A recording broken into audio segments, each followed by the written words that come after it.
Hey, everybody, what's going on?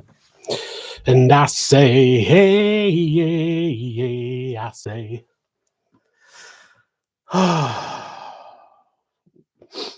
my video's kind of blurry. I don't know why. I was messing with it before I started, but it just looked very, very blurry. Its webcam's supposed to be 4K.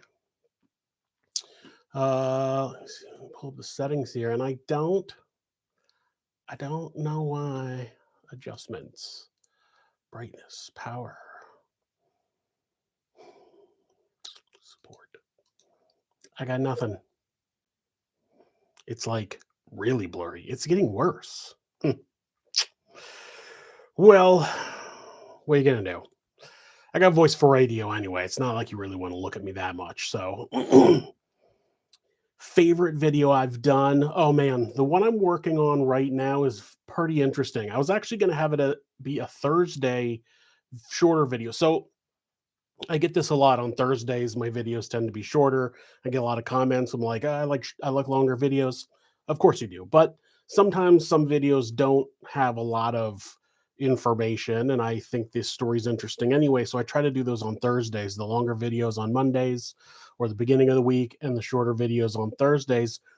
And so I was going to do this video on a Thursday, and I found a book about it. I found multiple books about it, and there's just tons of information about the case that actually isn't like a very obscure case, but I didn't know anything about it. I'd heard the name, it was like the name rang a bell, and that's about it. Like I don't watch a lot of true crime. I used to watch a lot more true crime TV. I've never watched true crime YouTubers. It just never, like, that's not why I became a true crime YouTuber. I liked telling stories on a blog, and then that I was like, I can do a podcast. I was like, I recorded punk music before. Um, you might have seen I've shown off my album before, but here's an advertisement poster I have for the album I recorded when I was like 19. I was a kid. Now I screwed it all up. And so I've been in front of a mic before, and I thought, hey, I could do this as a podcast. And then somebody was like, hey, you should put this on, YouTube as well, just the audio. So I did that for the first season. So I never actually sat down. I watched YouTube like with my kids. I watched Dan TDM, watched Ryan Trahan, and some of the other gaming channels and stuff that my kids were into, but I never watched really anything else except for like instructional videos, like, hey, on Photoshop, how do I do this? You find a YouTube video and you do it. So that's definitely been all I really did on YouTube before. So there's a lot of cases, even if they're more well known, like I'm not super familiar with. That's why I'm never going to probably do an episode about um, Ted Bundy. I mean, I know everything about Ted Bundy, and you guys know everything about Ted Bundy. I don't have anything to add about Ted Bundy. And also Chris Watts. Everybody knows everything there is about Chris Watts. I don't have anything to add. So I don't think I'll ever do those. So the episode that's coming out on Monday is so far been one of the most fascinating I've worked on for a while. I mean, maybe not my favorite if I went through all of my episodes, but it's definitely up there, going to be up there at the top of the list. So hope that helps answer your question. Rick, back. I see you. $50 from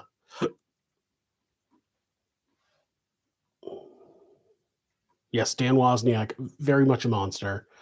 To do that for money, that guy risked his life for the country and made money, and then he got killed for that money. It's just a sad story all around. My favorite propaganda record right now is probably Failed States. I mean, I love the first album. That was really my introduction to punk rock. I have fond memories of listening to that in high school, I took a graphic design class, and the teacher there was pretty cool. He just basically let us do whatever we wanted, and so we would print posters for our shows and do stuff. And we'd always listen to the first record. So I have very fond memories from that record. But right now, I'd say my favorite is Failed States. Let's see. I'm going to go through some of the more questions. Yes, so a lot of people have been realizing for the first time from my last video that I currently live in the Netherlands. And I know I'm not from the Netherlands. I am from the United States. I was born in Southern California. We moved to Washington State when I was a little kid. So I spent most of my life living around the Seattle area. We lived back in California for like another year before we moved to the Netherlands just over a year ago. It was the beginning of December of 2023. So we're like a year and 3 months here now. We love it here. It's very peaceful. Compared to the United States, the crime rate is low. I know people here be like, oh, there's stabbings and bike thefts and stuff. I'm like, compared to the United States, it's almost non-existent. So our kids can go out. It's very safe. Our kids don't have active shooter drills in school. We don't. We live in a very safe area. Our healthcare is very well taken care of. We don't have to worry about, going bankrupt because one of us, gets in an accident or gets cancer or anything like that. So it's very low stress. The Netherlands is a very low stress environment. I think that's probably the best way to describe it.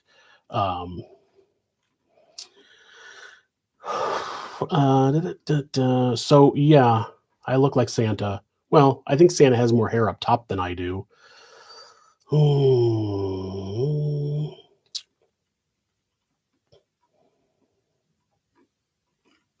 Here we go.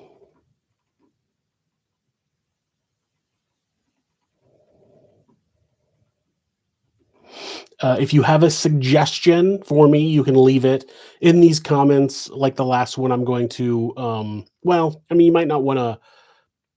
You can leave them in the comments of a different post. I see comments as they pop up, or you can email thisismonsters@gmail.com. That's the general email address for this, and you can put it there. But I will go through these comments um, and look for suggestions and stuff like that. Real Pumpkin J donated $4.99. Is suggesting an episode about Marcus Lewandell and Marcus Wirtz.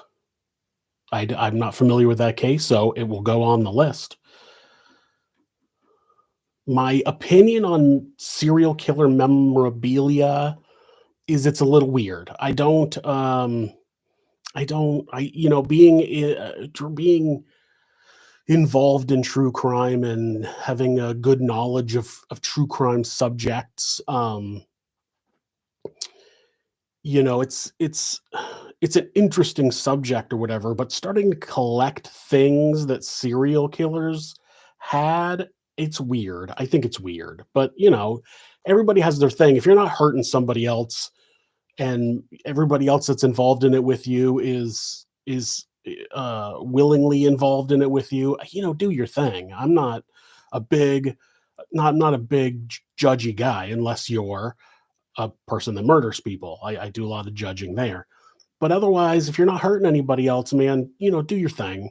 I grew up in the punk rock world. It was very much the general rule of thumb is, don't judge other people. You do your thing. You fly your flag, whatever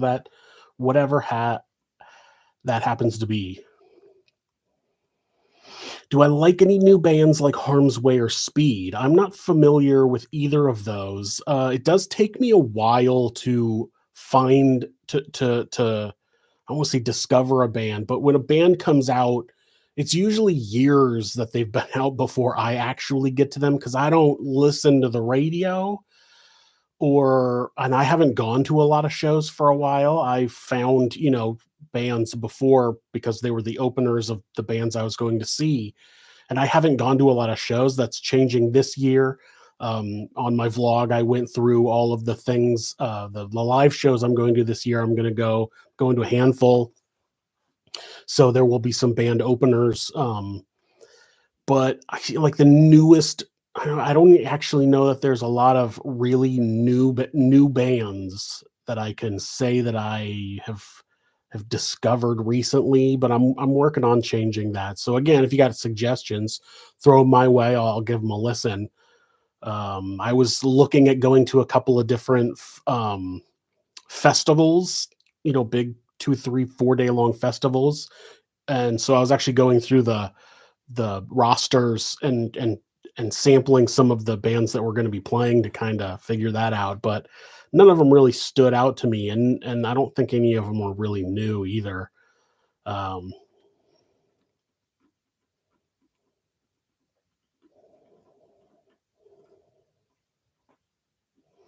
I'm going to answer why we moved to the Netherlands in a little bit. I'll wait for a few more people to come on because I see that that is a new question from my last video.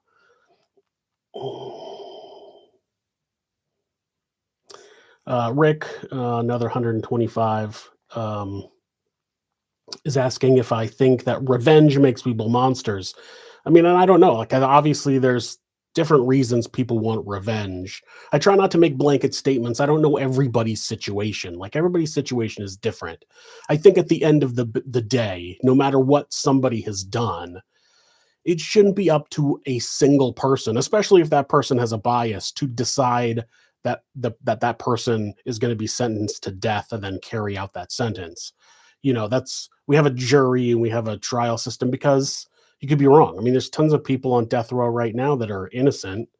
So, at least, you know, having multiple people be able to look at the evidence and stuff, like one person being like, hey, whatever you did, you deserve to die for it, and now I'm going to kill you. Like, to me, it seems a little flawed. So but again, I have not been in the situation. I have not been in that situation. So I can't say for sure. Um,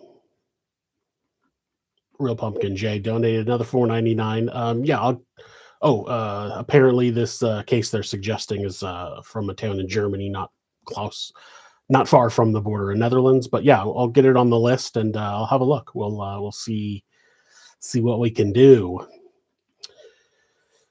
Somebody says that old punk is better, and I don't know. I think that I think I don't like a lot of gatekeeping. Like I said, I like any music. When I was younger, people would be like, "Oh, you can't listen to country music or whatever." I'm like, I listen to whatever. If it goes in my ear hole and I like it, then I'm cool with it. Whether it's old punk, it's new punk, it's country music. All I can say is that generally, every time I've had opera or reggae go in my ear hole, I have not enjoyed it. There's just something about it that my body doesn't like. So, Hailstorm. Actually, I was thinking about playing a Hailstorm song back from the dead as I started this. So I do like Hailstorm. They're pretty fun. I don't listen to them all the time, but they're pretty fun. I think one of the festivals that I was going to go at, I was mistaken that they had played at that festival last year, and so I was like, oh, Hailstorm's going to play, but they did not.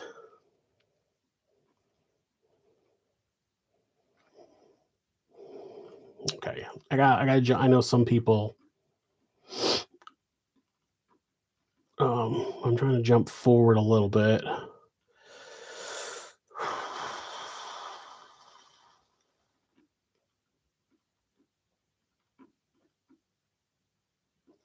Ryan Waller's dad. I've texted with him back and forth a little bit.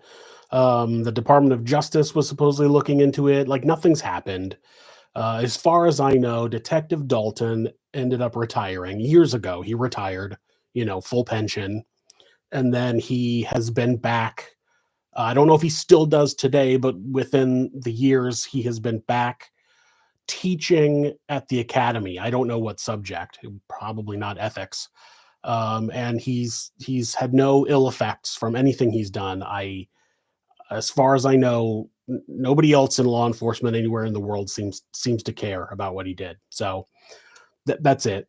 You know, I've seen a few comments with people suggesting they sue or whatever. They did. They tried.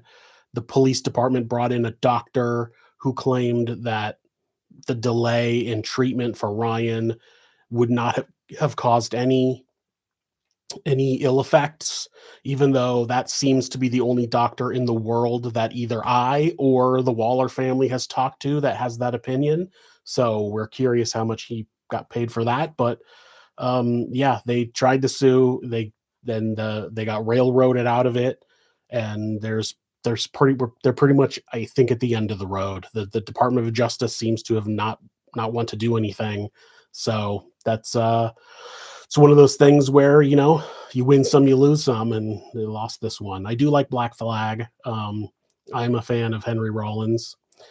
I mean, I like their earlier stuff, but I'm a fan of the Henry Rollins stuff, and Henry Rollins is stuff afterwards, his solo stuff.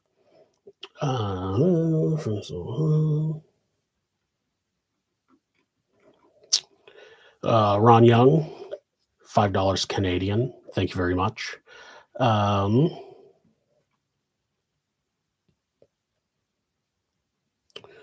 People are suggesting bands, and that's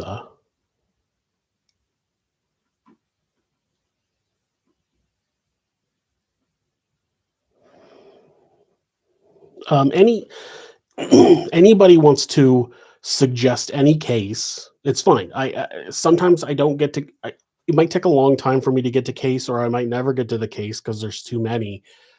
Um, because I mean, I do themes, so obviously, the case needs to fit in the theme.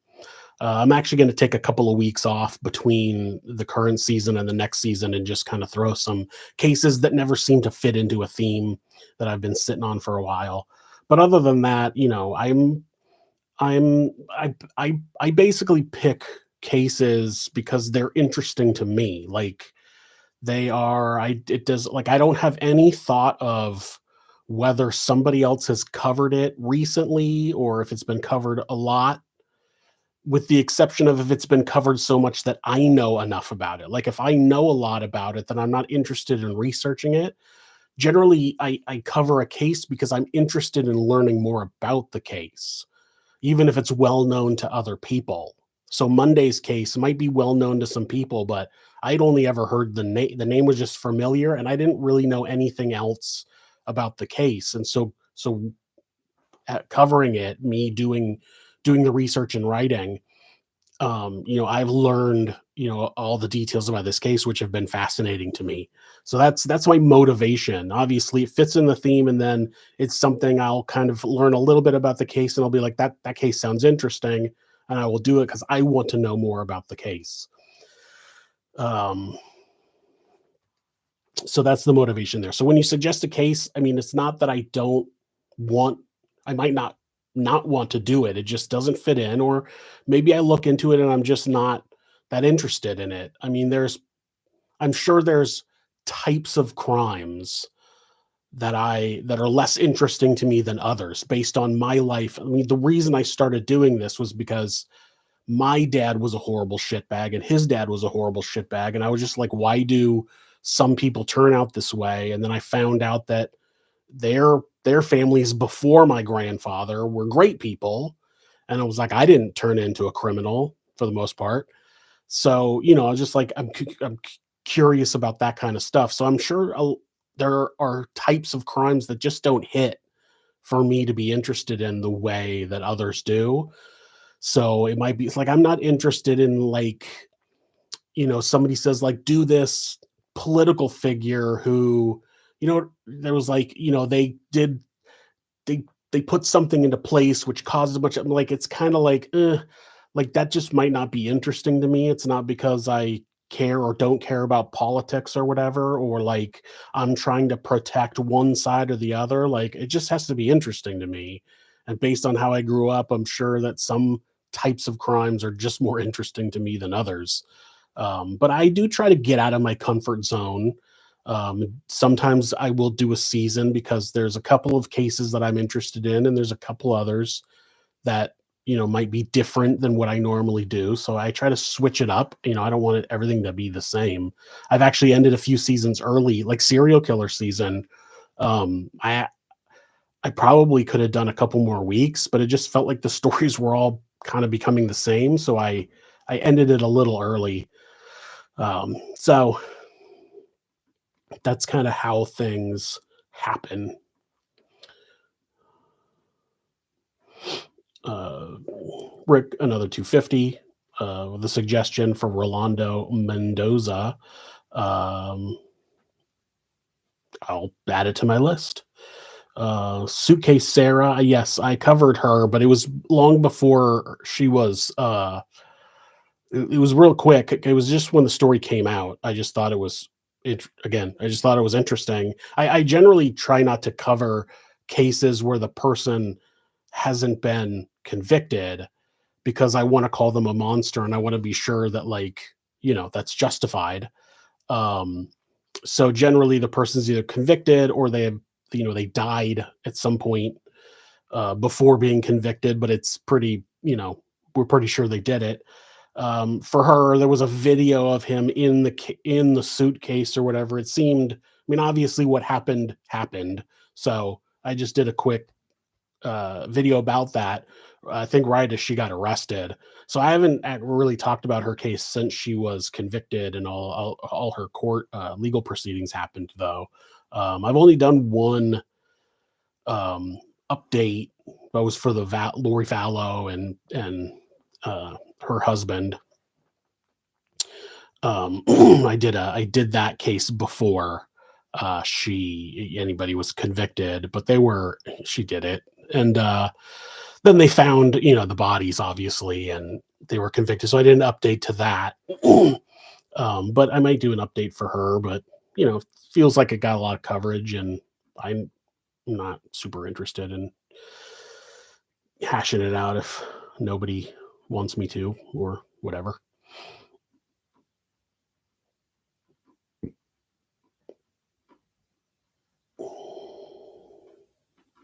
Um, Somebody's asking about cases that turned out to be miscarriages of justice. And there's obviously a lot of cases where somebody was convicted of a crime where they ended up being innocent.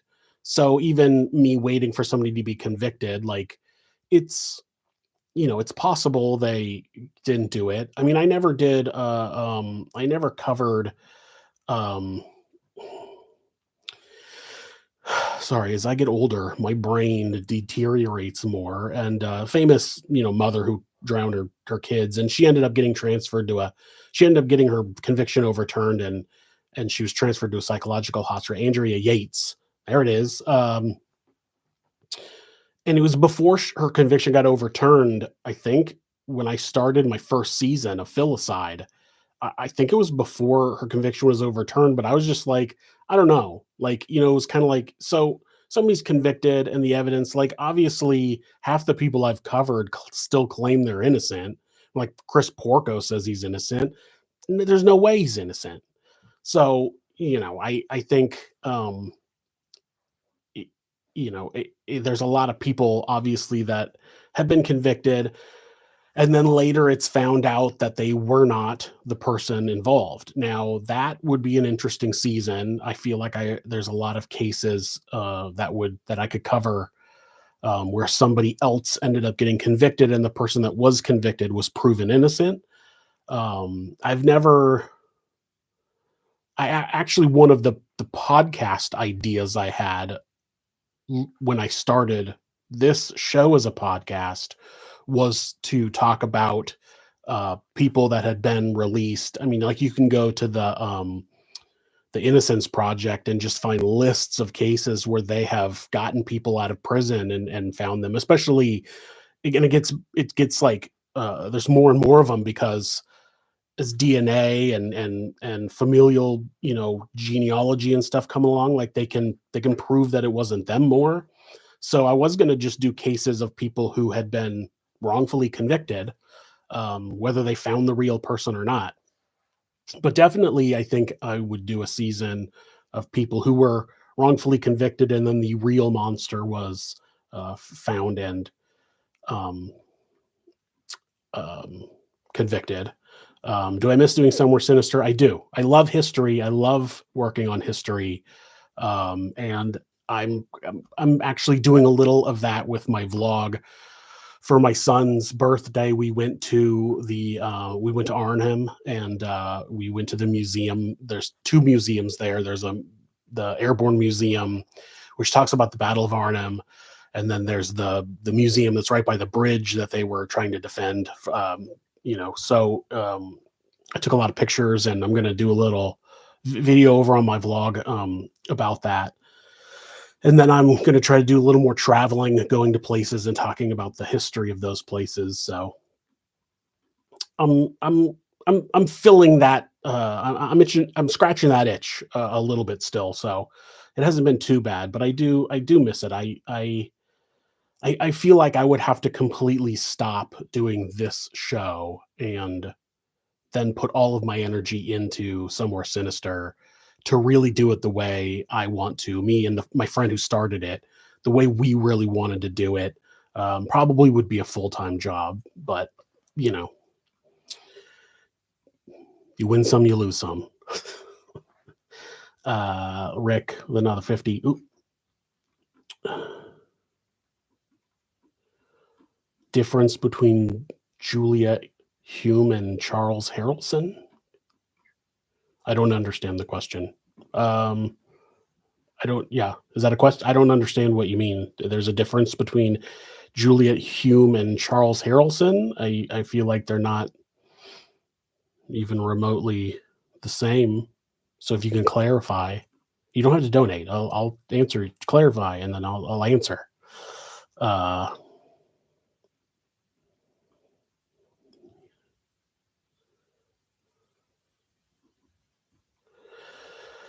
I believe somebody is saying they were interviewed by the Innocence Project about a man that went to prison for murdering two people. He got out, but they still think he did it. Rebecca Green, clarify that. You're saying that person got out, but they still think he did it. I'm sure it's possible, but um, just because somebody's DNA isn't at a crime scene doesn't mean they didn't do it. So, sometimes you can get a crime where, I mean, that happened with Jens Soring. He was like, what there was some blood found there, and his DNA didn't match his. Well, it doesn't mean he wasn't there.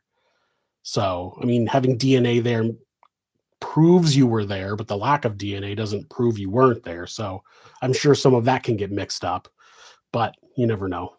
Um, I feel like DNA is pretty solid as far as evidence goes. Um,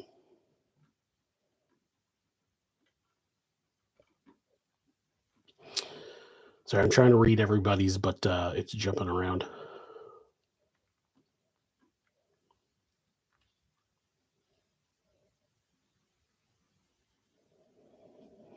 Juliet was a killer kid before she became Anne Perry, the novelist. Charles Harrison was a hitman, and two of his sons went in showbiz.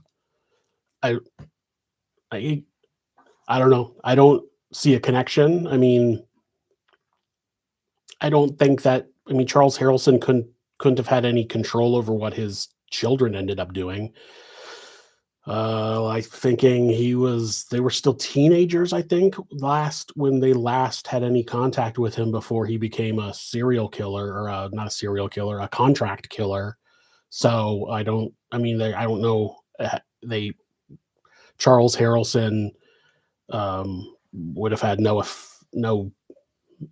influence, I feel like, on what his children did. Juliet chose to change her name, which is understandable in her situation. I don't think not saying she's right or anything. Just that I get she did a horrible thing, so she changed her name so people wouldn't know who she was. And then it seemed that years after she had changed her name, she became successful. Not she became a successful novelist, which also like I don't doesn't seem like it was initially the plan. Like she just happened to make it big as a novelist. So I mean, things happen. But I don't know. I don't feel like there's any kind of connection between those two things to me. But you know,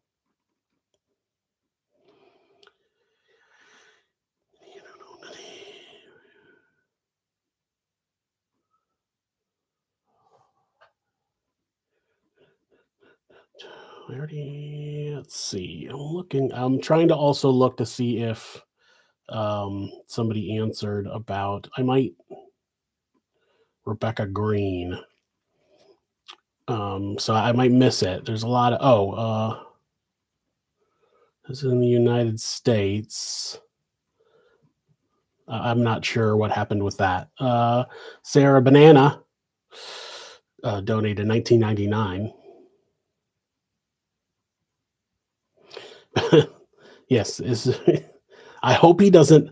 I hope that Detective Dalton does not teach ethics because he's not. He clearly is not good at it. Um,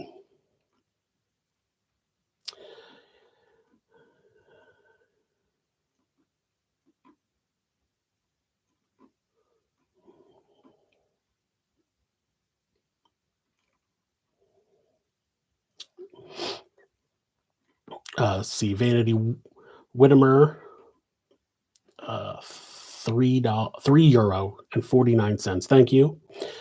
Um, Somebody's asking if I know the channel Soft Wet Underbelly, and I don't. I don't know. I mean, I know channels that other people mention in my comments. So I'm familiar with that chapter. They get mentioned in my comments. And so I've looked, I've sometimes when people um, mention another channel in my comments, I'll check it out to see like what, where we are together, like how we compare. So that chapter, explore with us. Obviously, Jim can't swim used to come up a lot more than it does now because it's. I mean, it went away a little. I think a little while before my channel came about. So it's kind of faded into more obscurity. But it used to get mentioned in my comments. Um, but I'm not. I'm not. I'm not that familiar with a lot of channels. Um,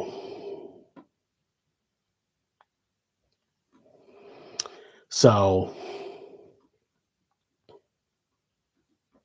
that hopefully answers Brittany Anderson's question as well. I've never watched a lot of YouTube. I used to watch more true crime television shows than I do now, but since I started doing this, I spend so much time research and writing and narrating and then editing. Like I deal with true crime subjects so much that most of the time I'm interested in doing something else, something that I can just kind of shut my brain off. And so I watch a lot of like action TV shows or movies. I actually just restarted watching the X Files because when it was on, I watched it, but that was in the 90s when there's no DVR. Like you had to catch it when it was on or record it on your VCR, which I didn't do. So I know I've seen a lot of X Files episodes, but I definitely hadn't seen them all. So I restarted it. I'm on like the fifth or sixth episode of the first season. So that's been interesting because there's so many people. It's funny because FBI agents in that show are like old, crotchety, suit wearing like men. Whereas like TV shows today, like I watched Fringe not that long ago, or the show there's like three different versions of the show FBI. Like they're younger and hipper and stuff. Like there's so many old crotchety men that are FBI agents on the X Files, and the amount of people that are just completely incredulous about anything Mulder says is so funny. Like it's like some of the things that we have no problem believing today are just like he's insane. Like he should be in a mental institution for even suggesting that these crazy flying lights in the sky might be aliens. Like and today it's like way more accepted that like at least the idea that like Yeah, there's been some stuff out there. Yeah, like Air Force pilots have seen this or that, but it's doesn't seem like it's been that long.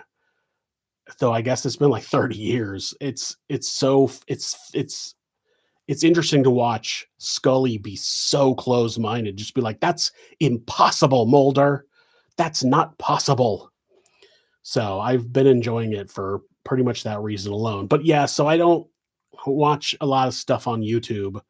I never was a YouTube watcher outside of like instruction, like how do I do this? Or, I'm editing a video and like I can't figure out how to get this to do this, and I'll look up a YouTube tutorial.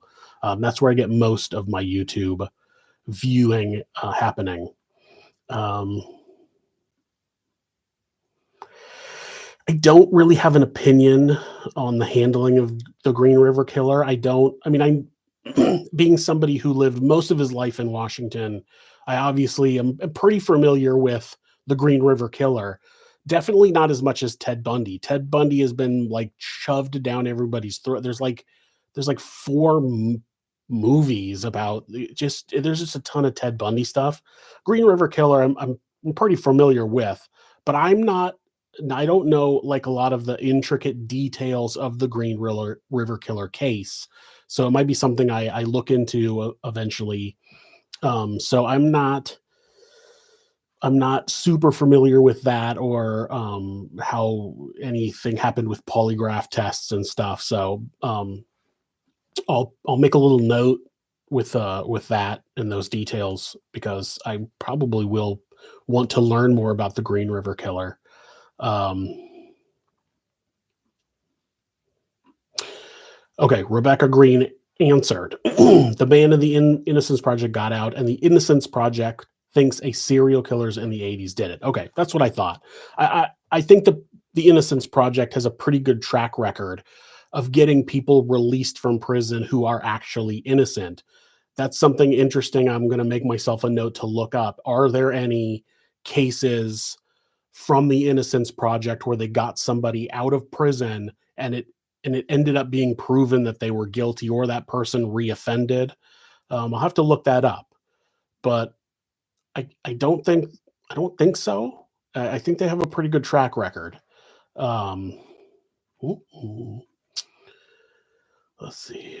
Wait, hold on.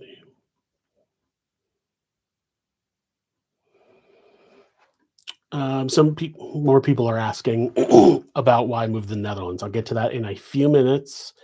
Um,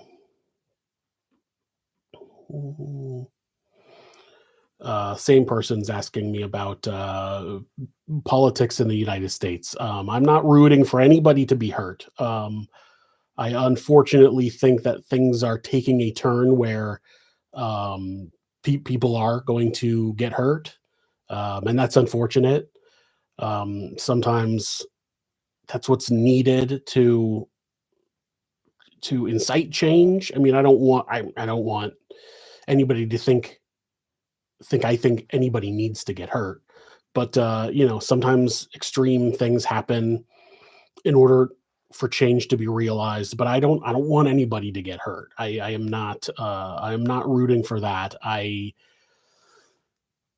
definitely we left the United States um in preparation for what is going on now. Um we felt like our lives were not um we felt like our we weren't in the right place for us. I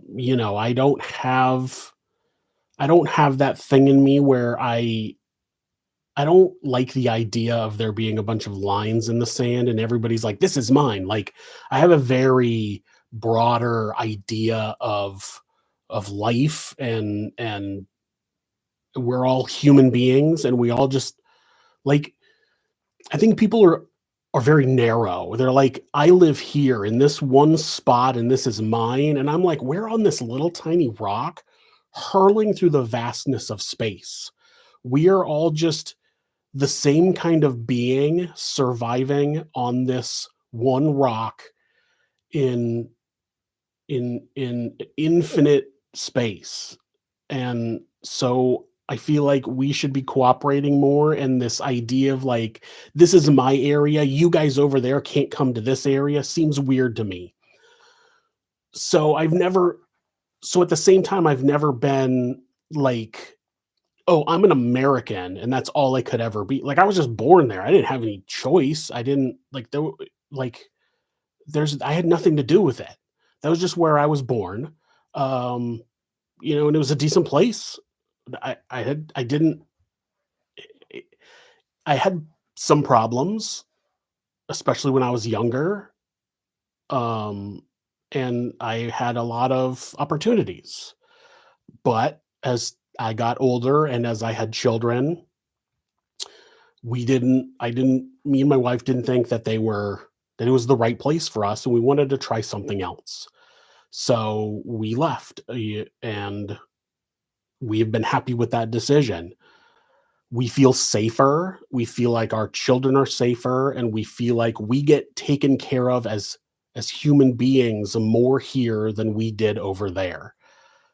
So that's why we moved, and um, we we like it here. We're planning on staying. And I have a lot more of that on my vlog. I talk about actually moving and what things are like here. And if you want more information about that, it's just Jiles with a J, JilesWithAJ, Jiles with a J. That is the username for my vlog, and there's a lot more information about moving, what things are like, and that you can find over there. Um,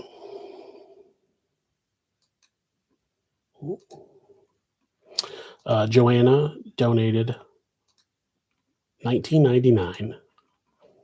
Thank you very much, Joanna. Pollyanna, $50, 50 NOK. I don't know what NOK is. Somebody will have to tell me. I guess I can look it up. What's NOK? Let's find out.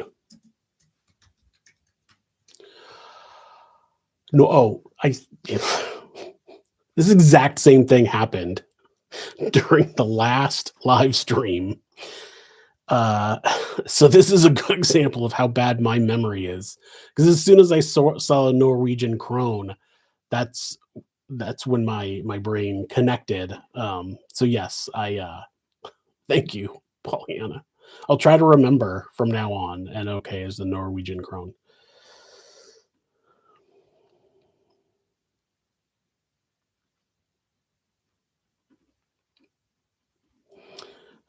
B-Boy Eclipse donated $5. Thank you.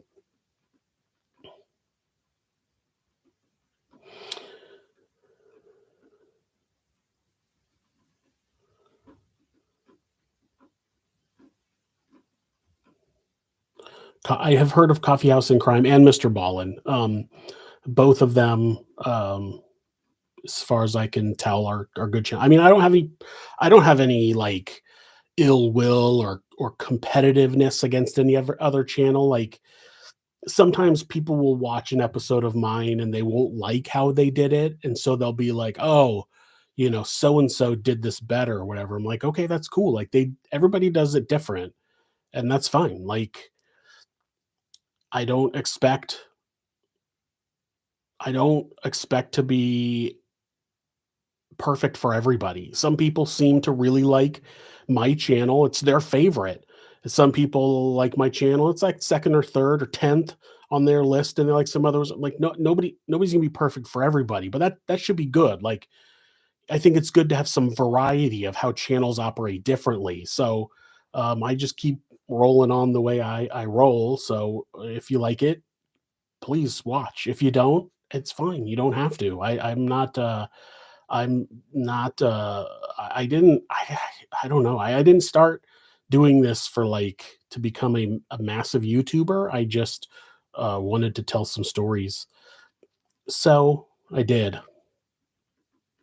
The Smoking Man. So yeah, I was talking about watching the X-Files again. I always remembered the smoking man coming in later after. So I remembered the X-Files as, like, starting off with, like, individual episodes. They would take on cases that were, like, had an individual story, and there wasn't kind of a background conspiracy going on, but that's not the case at all, and the smoking man came in later. That's not it, like, the 2nd or 3rd episode, the smoking man's there, and there is kinda I didn't remember the early X-Files the same at all, but, it's cool. I have listened to the podcast This Is Actually Happening. So I don't listen to really podcasts anymore because I used to work in construction management, so I drove around from job site to job site, and I had time while I was driving to listen to podcasts. And before that, or sometimes even like a job would just be behind or something would happen, I would go out and handle some building or some labor myself. And I would put like some earbuds in, and then I would put like the construction um, ear protection, like earphones over that. And so I would listen to podcasts that way. Um, so I listen all the time, and I loved This Is Actually Happening, and I love the podcast Criminal with Phoebe Judge. Those are probably two of my favorite true like podcasts that are kind of related to true crime. I listened to Serial. I listened to the Happy Face Killer one, where the serial killer's daughter was involved. Um, Keith Jesperson or something, or whatever, and I listened to the Bear Brook podcast. I listened I listened to a couple of other ones that were on a lot, like Undisclosed, and a couple other ones like that. But my favorites were, um, probably my favorite criminal style crime related tr- podcast is Criminal. I still will go through the episodes and find some here and there, and when I have time, I will listen to them. But um, I don't have a lot of time anymore. I'm either doing this. I the problem is when I'm doing this, obviously if I'm researching and writing, I can listen. I listen to music because I can't listen to a podcast and research and write at the same time. So I can't focus on them both. So I listen to music, which is weird because I can like air drum and sing along just fine while I don't know why. It's a different part of the brain maybe. So I can't do those at the same time. And then the rest of the time I'm recording or editing, which I need to be listening to that. I can't have other audio going on. So I never have time for podcasts anymore. Um,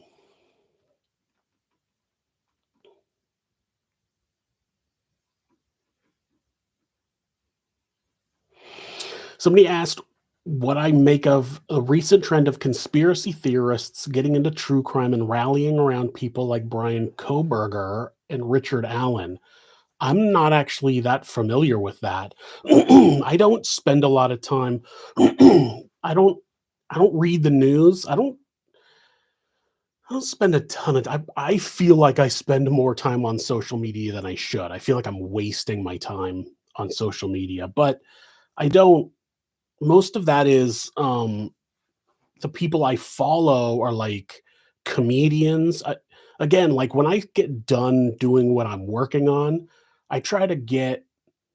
I mean, I should spend more time on social media with this. I should be posting about my shows and stuff, and I'm terrible about that because when I'm done doing this, I try to like just get away from it and do something else. So I don't I don't follow a lot of true crime stuff. I guess most of the time, so the problem I think I'm realizing is that I get on my personal social media, whereas I have this as Monster's social media, but that's not what's logged in on my phone. Where I do follow other true crime stuff, and I probably would see more about this kind of stuff. So that's I need to get into a spot where I spend a little time also on that social media so I can post stuff about what I'm doing here when episodes, go up, and, respond to and repost stuff about other crimes. So I'm not great about that. I've read a couple of Anne Rule's books. Again, I'm generally reading books in order to get information about cases, and a couple of them have been Anne Rule books. I have other books that I'm like meaning to read, but again, like I spend a bunch of my time during the day reading and writing. So then once I'm done working, I'm like, I don't want to sit down and read. I mean, I like reading. It's just like I want to like turn my brain off a little bit. So I'll watch something that doesn't need a lot of brain activity, which I should probably not do as much, but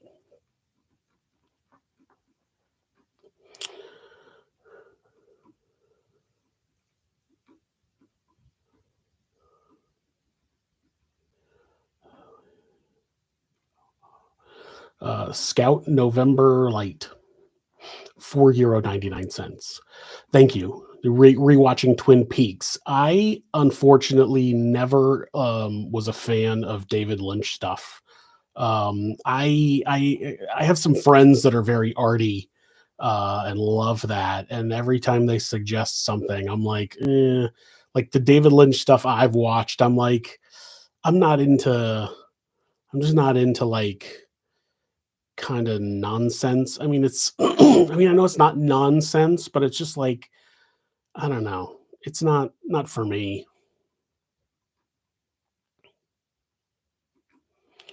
What killers, in my opinion, do I consider to be the worst of the worst? Probably people who kill their own children. That's I think why I started that as my first season theme, because I wanted the show to be about the worst people on the planet, and that was my first thought, was like, if you kill your own child, that feels like, I mean, obviously, like, child killers are on the top of the list. They're like, they can't defend themselves. You're killing innocent people who can't defend themselves. And then on top of it, it's your own kid. That just feels like the worst. So that's at the top of my list of some of the worst people, and that is people who killed their own children.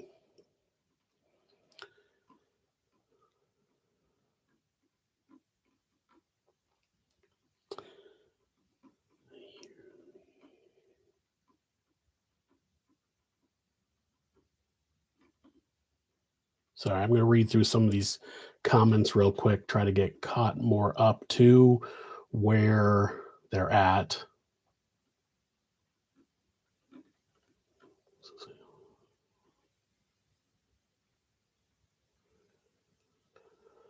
Kevin Porter, I see you. Thank you very much.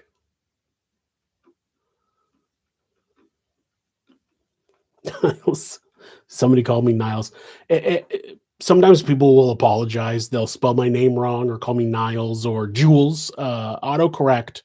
All, I generally, if somebody addresses something to Jules, I just assume it's autocorrect. My own devices autocorrect my name to Jules, so I get it. But it's, I mean, if it's close, I'll respond to it. I have a joke, and I don't know if anybody that's here has done this, but a lot of times I, I have a bad habit of being sarcastic, and people might not know it, so I might seem like I'm being a dick, and I'm not trying to do that. But a lot of times people, if the name is completely wrong, like if it's close and I'm like, it's probably an autocorrect or something. But I've had people be like, this is a great show, thanks Derek, or like something that's not even close, and I always respond with, who's Derek, or like whatever the name they used. I always, that's all I'll say. I'll just put, who's so and so. And sometimes they'll respond, but most of the time people don't. And I'm hoping that they don't think I'm being a dick. I'm just being trying to be funny. Um, Kale. Ooh, that's I'm sorry. I hate kale. the not you, the vegetable. I don't think it should be eaten. I think there's certain things that aren't meant to be eaten, and I think kale is one of them. And I'm not like, because I'm fat, so I get that there's probably a lot of people that think I hate vegetables, and I don't. I love vegetables. It's just kale. It's like sandpaper. Like, you can't eat that. It's not a food. Um, so yeah. But anyway, for 99, I thank you very much. Um, I'm sorry that your name uh, uh, gives me an instant response of horror. uh, you're asking if I've heard of Lamont at Large, and I don't. I don't know what that is. Should I? Should I know what that is? Oops, I just knocked the mic.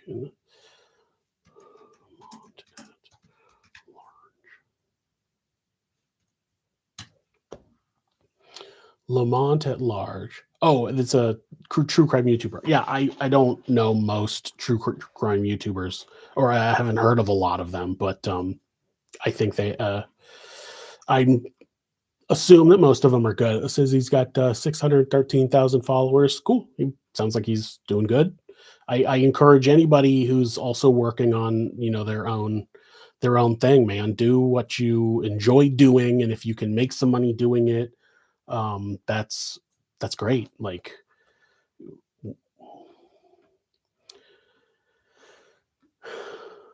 I'm gonna give you a quick update because somebody's asking again. The Netherlands is great. We like living here. It's very peaceful. It is it's very low key.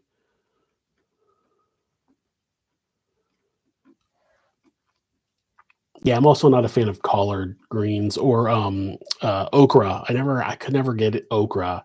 It just feels like there's just some things I put in my mouth, and it just feels like they shouldn't be in my mouth. That's how I see it. Uh, Somebody asked if I don't really like cats. I'm not a cat guy. Like, so we have a pet cat, and I'm fine with the cat. But at the end of the day, I don't get having a cat as a pet. They just seem too like not feral, but like they just seem too like less domesticated. And also, like, we have a dog. We would never let our dog on our kitchen counter.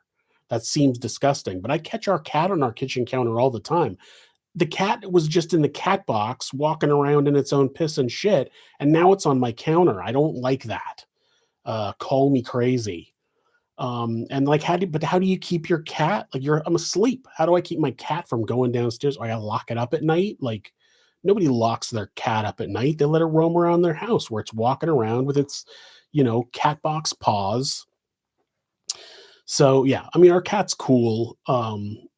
We get along fine. I get up earlier than everybody else, especially on the weekends.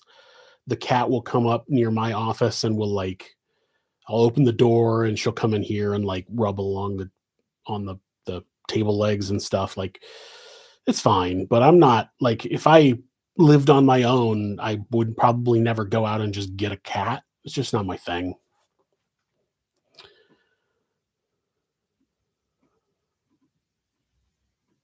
I didn't say I didn't say that I didn't say sarcasm is always negative. I just think a lot of people, especially when it's only a text, they only read it, they've mistaken it as being bad. So I think that they don't get it when I respond that way, and they think I might be, being a dick. I do love dogs. I have we've had dogs for most of my life. We had a dog for about 15 years we got before we had kids, and when he finally needed to be put down, we went a few years without a dog, and then we got the dog we have now. We've had her for a couple of years. And I do, if I lived on my own, I might get a dog, though at this point right now, I kind of wish we didn't have a dog, because anytime we want to travel, we have to like figure out what to do with the dog. It would be nice to have a little bit of freedom, from having to do that, but eh, it's not the end of the world. I don't smoke weed, I don't drink, and I don't smoke anything. I drank heavily starting from when I was an early teen, until I got married at my late 20s, and I quit drinking when I got married, and I didn't drink at all for quite a while, and then I'll have a beer from time to time now, but not I don't ever really go out, like, looking for booze. I will have a beer from time to time, or occasionally when I would come home from work, if I was really stressed, I would put a little I would have a little Southern Comfort and Coke, just a little bit. But then I don't really drink soda anymore. I mean, that was years ago. And I don't really drink soda anymore, so I don't do that. So yeah, if there's somebody, and we're out and somebody offers a beer or we're at a barbecue or something, like, yeah, I'll have a drink or whatever, but I don't ever get drunk. I smoked weed in my late teens once and didn't like it.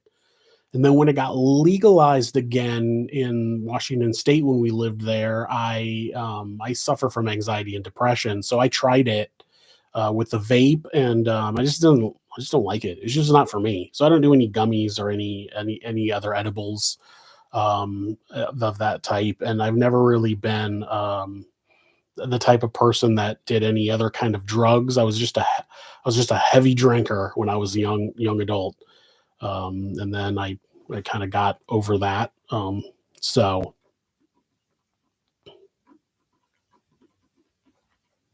I like cauliflower, so that's fine. I'm fine with cauliflower, cooked or raw. Um,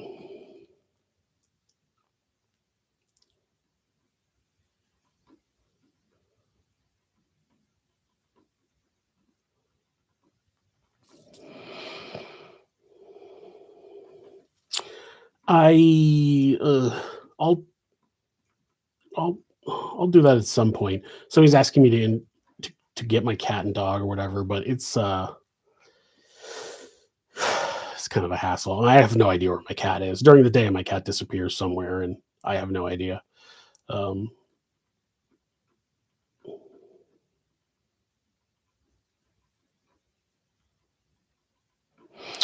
who's single-handedly the worst serial killer I've ever heard of or researched? It's hard. Like, I mean, it's hard to put a label of the worst on any one person. Um, I mean, I feel like I gotta look up their names because I don't have a memory. Oh, oh, good, none of that went in.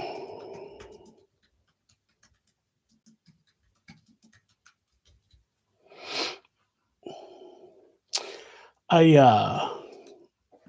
I thought about just turning the live camera on one day and just going to work, just not saying anything, just working on whatever I work on during the day. I was wondering how many people would think I didn't know that it was on. Um, there's a couple that are like South American. Where did their names go? I covered one of them. Oh, Luis Garavito and Pedro Lopez.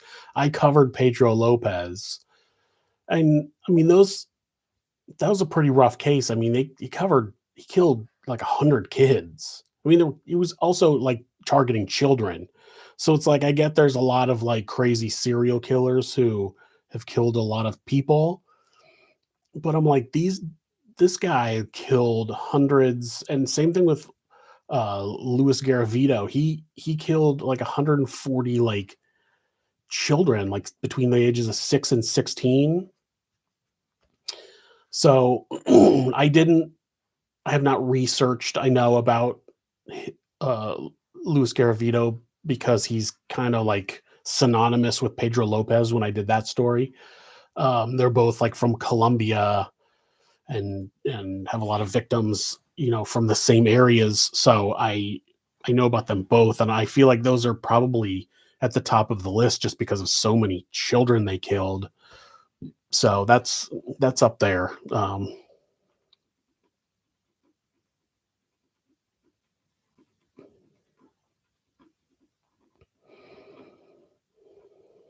I had a roommate with pet rats, and it was gross. They smell, and I'm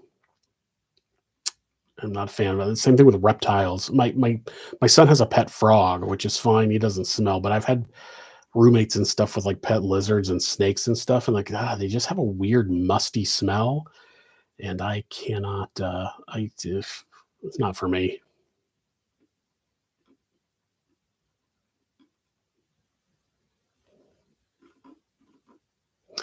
It's a White's tree frog, or they call it here a dumpy tree frog.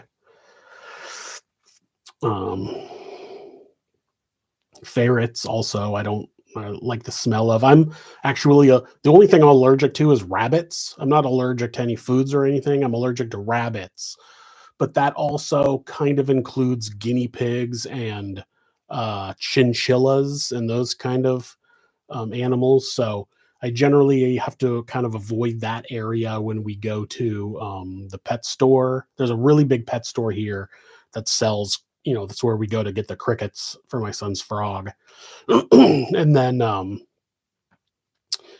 having them as pets, or when I worked in construction, I had to go in and do a bunch of drywall repair. And it was a downstairs. It was like a split level house where you go in the door and there's a little landing. You can go up the stairs or down the stairs. And the down the stairs, there's a big room, and there was like holes on the bottom of the walls for some reason. And I had to repair them all. They were selling the house. And I was like cutting the chunks out, in a, nice repairable square. And I'm starting to kind of wheeze. And then I kind of started looking around, and I was like, I called my boss and I was like, do these people have rabbits? He goes, yeah, they had rabbits that like lived out of it. That was their room they lived in. So it was carpeted, so that carpet was just filled with rabbit hair and dander and stuff.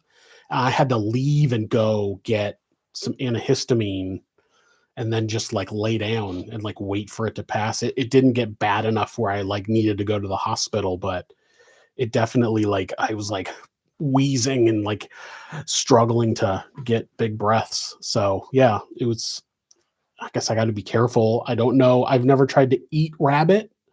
So if somebody makes a rabbit stew, I'm not going to chance it, but that's it. That's the only one I'm not a fan of birds because the next comment says the same thing. Birds belong outside. We actually just went by the birds. They have a big parrot at that same pet store, and it says hello. And so my son was like, oh, hello. That's cool.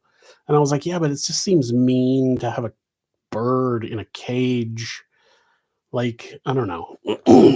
Also, they're loud. My mom had four parakeets when we were growing up.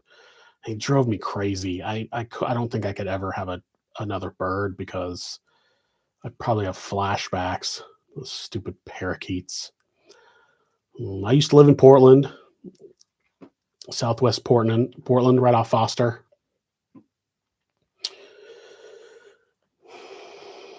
We had a big guinea pig. That's funny thing is we had a guinea pig when I was growing up. Um, I think that was the one thing that helped me build up a little immunity to it. It was in like a side room in a cage, and I just wasn't ever near it a lot. I didn't have any reason to be near it a lot, so that was fine. But somebody my mom knew or my mom worked with was moving and had to get rid of it, and my mom just took it home. And I don't think my mom knew I was allergic to rabbits, but I don't think she thought that they were related enough, and it was never a problem because I didn't hang out with the guinea pig. I didn't like play with it or anything. I was a little older, so I was out with my friends more often. I think if I was littler, I might have maybe played with it more. But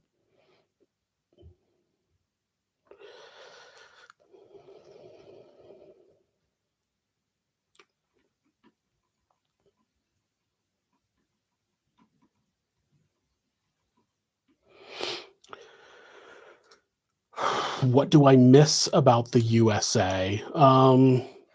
You know, it's gotten to be almost nothing. I will tell you, I think one of the worst aspects of living in the Netherlands is the food, not the quality, because the quality of food is good. Even the stuff like even like I said in that the my last video that the McDonald's, I'm not a fan of McDonald's, but when we moved here, we've tried a few things that are American to see how they were different. We tried the McDonald's, and the McDonald's food is higher quality. Um, Now for people here, they're like McDonald's. Like, if you look on Google at the McDonald's near me, it's not rated. It doesn't have a good rating. People here like it's McDonald's. So it's still McDonald's, but like every meal comes with a little salad, and it's a real salad with like arugula and like real vegetables and stuff. Whereas like McDonald's in the US, it would just be like chopped up iceberg lettuce and some tomatoes. They don't, it's not the same. And like the bread is definitely better quality. So the food quality here, and I've been told, like, so at the grocery store, I'll just get meat or vegetables or baked goods, and they're so much better quality. And people are like, well, if you go to a bakery and a butcher, then you that's the good quality. I'm like, even the cheap grocery store stuff is better quality, but they don't really have a cuisine here. Like, the Dutch aren't known for like tasty food dishes. They have specific things, but like I had to tell a friend of mine, if you went to New York City, you could find Chinese restaurants and Japanese restaurants and German. You can even find like British pubs, obviously French and Italian and Spanish and Mexican and whatever. You could go into any major city in the United States.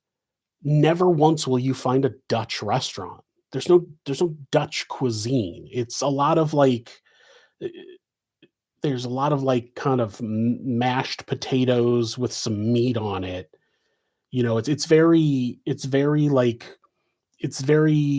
efficient. So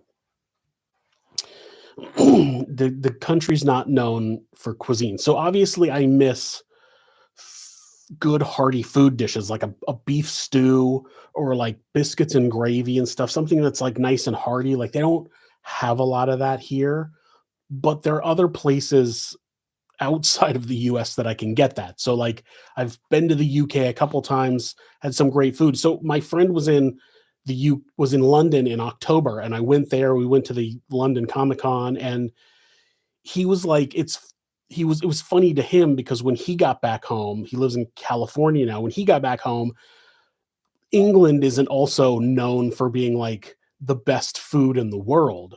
But he told his wife, he was like, it was like I was on a food holiday. I was like, oh my God, I'm gonna go here and get some fish and chips.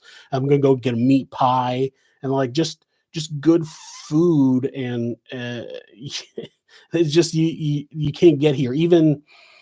Even dishes that are from like even dishes that are from other places, like, like they're just kind of not the same. They're kind of like mushy and bland, or they're overly salty. Like, it's like salt for for a people who were overly involved in the spice trade. I feel like they believe salt is the only spice. Salt and paprika seem to be the only spice they use. So I used to miss the food, and also sometimes the hours. Like, everything closes down here. Like, it opens at like 9 and then it's closed by like 8 p.m. or whatever. There's nothing 24 hours. But that 24-hour lifestyle has kind of gone away for me. So I don't miss a lot about the US. So I don't know what to tell you guys. I traveled around the US a lot, so I got to see a lot of the stuff there, and now I'm like, I'm cool being here, and I get to see a lot of the stuff over here. So that is that's it. I don't really have any interest in coming back. So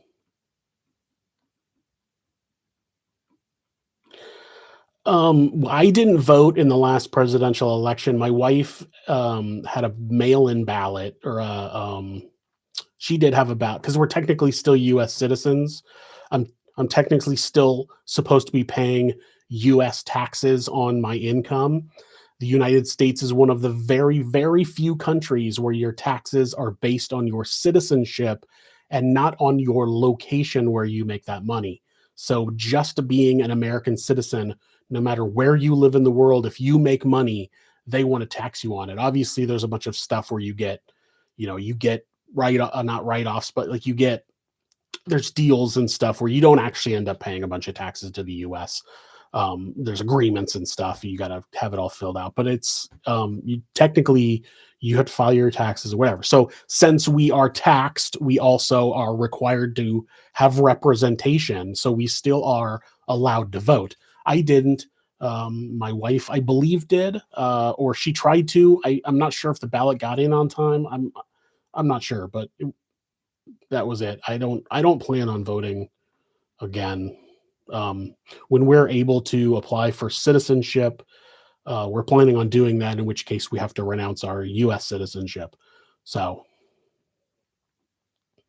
but the nice thing about that is that having citizenship in an EU country means after that we can move to any other EU country we want, um, without a visa or without a yeah, without a visa.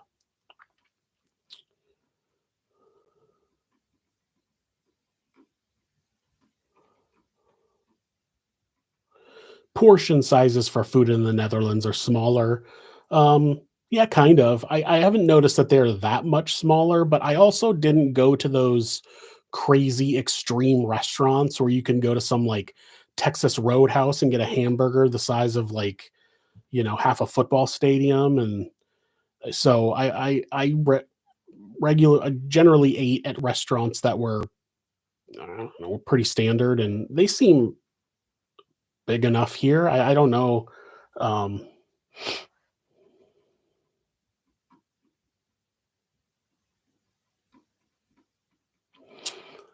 Hear Me Out, 1999. Thank you very much. Oop, your thing just disappeared. Oh, there you are.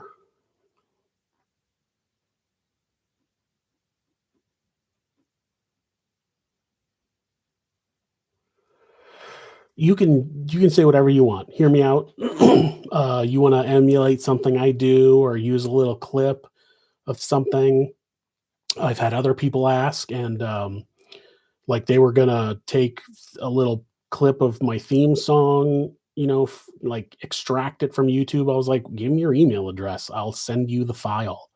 So if you need anything, let me know. This is monsters at gmail.com. You can send me an email, remind me of what you're emailing me about, because I'll probably won't remember in 5 seconds. And if you need anything, you need any help, you need anything, let me know. And you're also Dutch. Nice. Do you live in the Netherlands now? Send me an email. We can chat some more. And I can cook my own foods, which is what we've done more and more. Learning some of our favorite dishes and how to cook them ourselves is obviously, um, the best way to go. I just looked up. I've been working on different stews, a couple of different beef stew recipes, and I just looked up a real hearty vegetable stew recipe that I'm going to maybe today or tomorrow get the ingredients for and make for dinner. So that's that's one of the things we do. And I do make my own meat pies. I actually bought four little. They're like this big, um, little pie dishes, and so I put the pie dough in there and par bake it, and then I can put in whatever kind of meats and stuff in there, and then make them. I've made myself a couple of different meat pies with a couple different recipes, and then I made myself a breakfast pie with eggs and peppers and stuff in it and cheese. It was pretty good. So I've been working on that. Um, My wife makes a pretty good chicken pot pie. That's another thing they don't have a lot of here, as in the US, is turkey. So everything that would be like we make a turkey pot pie or something like that. We usually make it with chicken, though. My wife found a turkey not that long ago, and she just made a roast turkey the other night, and it was delicious. So roast chicken and roast turkey with vegetables and gravy. My wife makes a really good gravy where she takes a lot of the juices and some of the vegetables that she roasted with the chicken and just blends it up a bunch. And so it's like gravy, but it's really like blended up vegetables. It's delicious. I hamburgers. Somebody's asking about burgers. Hamburgers. They have a lot of hamburgers here. The ground meat is different. It's like denser and kind of like squishier. So it is hard to find a good hamburger. There's a couple of places here that have some pretty good hamburgers. Um, but yeah, it's they can be weird sometimes. But now that I know the right places, they got some pretty good different kinds of hamburgers here. And again, the bread and the meat is like really good quality. So the hamburgers are pretty good.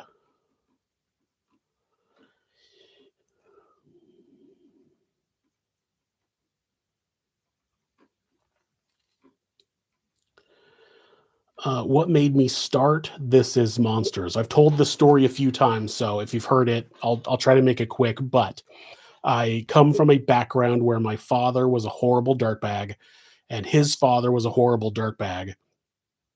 When I was younger, I started drinking heavily, assuming I also was going to be a horrible dirtbag. Both of them died relatively young. My dad was in his early 50s, not like real young, but like younger than average. Um, so I just assumed I was going to be a horrible dirtbag. I was probably going to die young.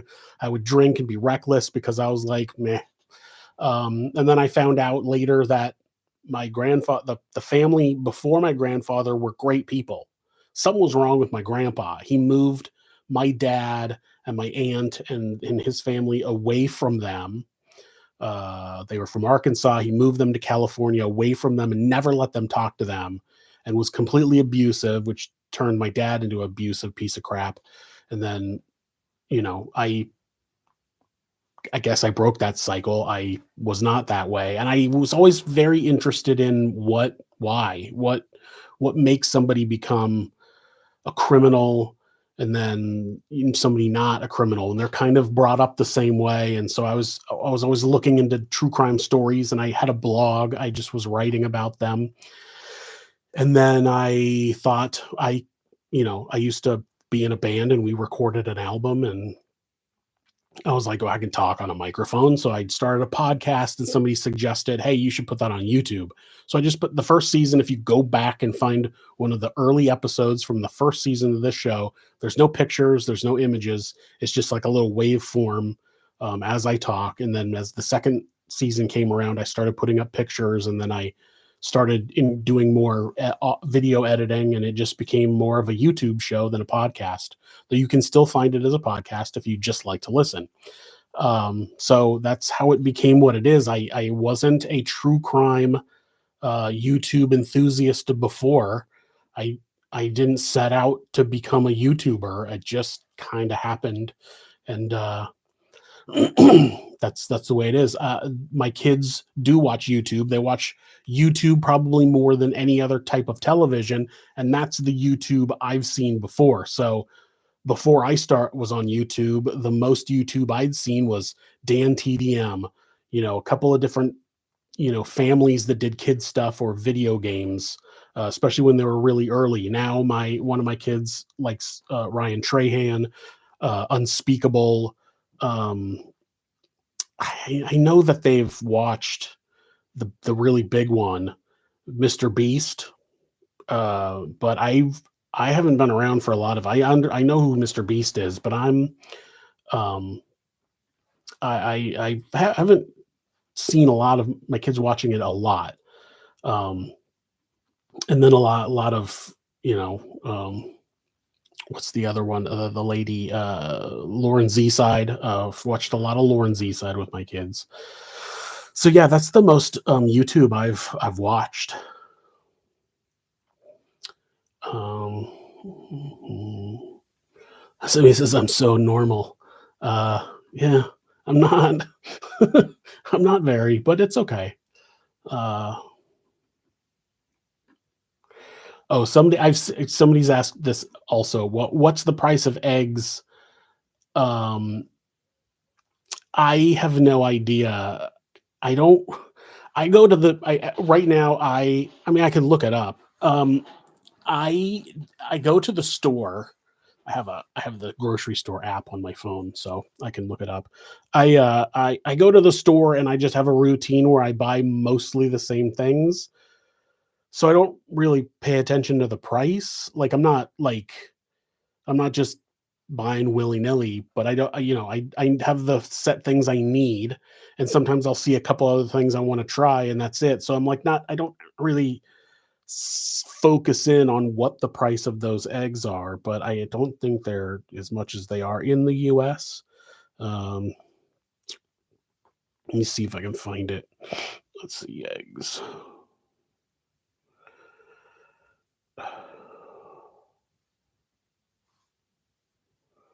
Let's see. That's 10. Or I got a dozen. They sell them in weird packs. You can get a pack of 6 and a pack of 10 and a pack of 12 and like a pack of 8 and a pack of so it's kind of odd. They don't have a pack of 10 is €2 and 29 cents. Um, that looks like just standard eggs. Oops, I didn't mean to do that. Now I'm ordering eggs. They're just standard white eggs. I think ordering more eggs. There's like the farm raised uh, ones that seem a little fancier. They're €3 and 99 cents for 10. So it looks like they're like probably like $3 to $5 for a dozen, depending on what kind of eggs they are or where they come from. I have been to Belgium since we moved, and I loved it. We went to Brussels not that long ago, and we did like 3 or 4 things. And there's like a list of things just in Brussels. I haven't even like gotten to Antwerp yet, even though it's technically closer. But we didn't even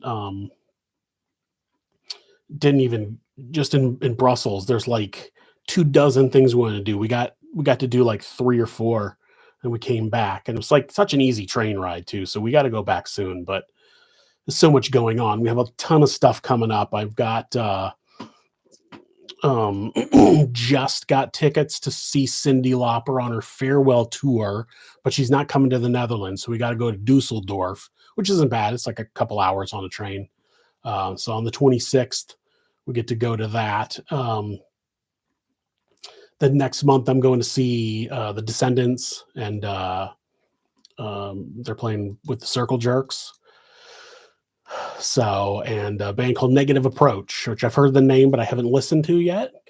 So, and then in April, get the mega record sale I'm going to on that Saturday, the 12th. So if anybody in the Netherlands is going, you want to meet up, you can email me. This is monsters@gmail.com. So that's one of the biggest record CD and record music sales events in the world. It's in Den Bosch. So we've got that coming up. So yeah, and I've been trying to do more like little traveling with little travel and little travel videos for my vlog. So I'm gonna try to get back to Brussels and to Antwerp sometime soon. I have a friend my friend who lives in California, who was in London. The company he works for is based in London. He comes back and forth. He's possibly moving there soon. And so we talked about the next time he goes to London to meet in London. He does his work, and then we meet in London, and then take the train around from London to where I live, which would go through the tunnel into France, and then it comes up through Belgium. It passes Brussels and Antwerp, and then Rotterdam, and then gets up into where I live. So we were talking about stopping in Brussels um, during that time, but we'll see how that goes. There is a decent. Somebody said something about pizza. There is we have found a couple of decent pizza places. A lot of them are weird. Like, you can go get frozen pizzas with like tuna fish on them and stuff. It's and it's weird. But there's a couple of places that have a pretty decent like style pizza that is it's pretty good. Um, we do pizza once a week for the kids or whatever on Friday, so we just don't have to cook. We just get some pizza. There's a couple places here that we like. Um,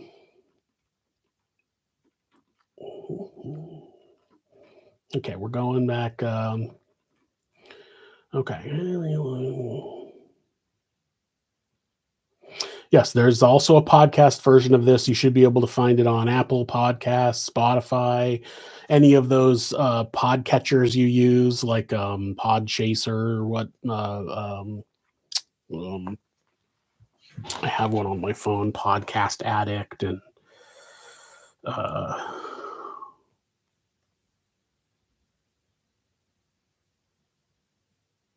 of course, I can't find it now. Anywhere you listen to podcasts, it should come up. My host is good about sending out the RSS feed to all of the different ones. Somebody asking if I've watched anything with Simon Whistler, who does The Casual Criminalist. I have not. I don't know. I'm not familiar with that.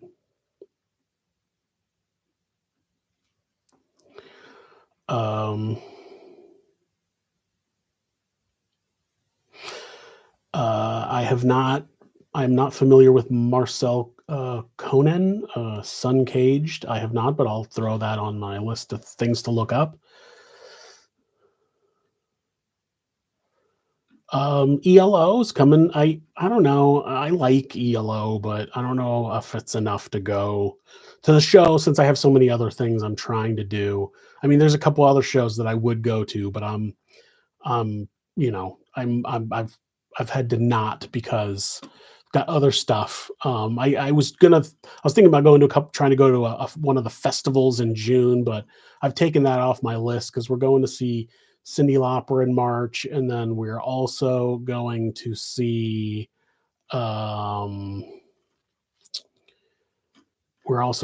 Baby Metal, which is happening. When is that? I don't even know when it is. This is how my life is now. I don't know what I'm doing or when I'm doing it. May. I thought it was May. Oh, it is May. In May, we're seeing Baby Metal in Amsterdam. So, so something's just got to get knocked off the list. Somebody has a Real Pumpkin J, $4.99. Thank you. Yeah, premiere episode. I've actually done a couple before, and I always mean to do it. I just forget, and I was struggling to keep up with episodes, especially when I was still trying to bring back Somewhere Sinister. So I was kind of doing episodes and getting them uploaded at the last minute, but I'm doing pretty good about starting to get ahead of episodes now, so I can hopefully do a couple of those coming up in the near future.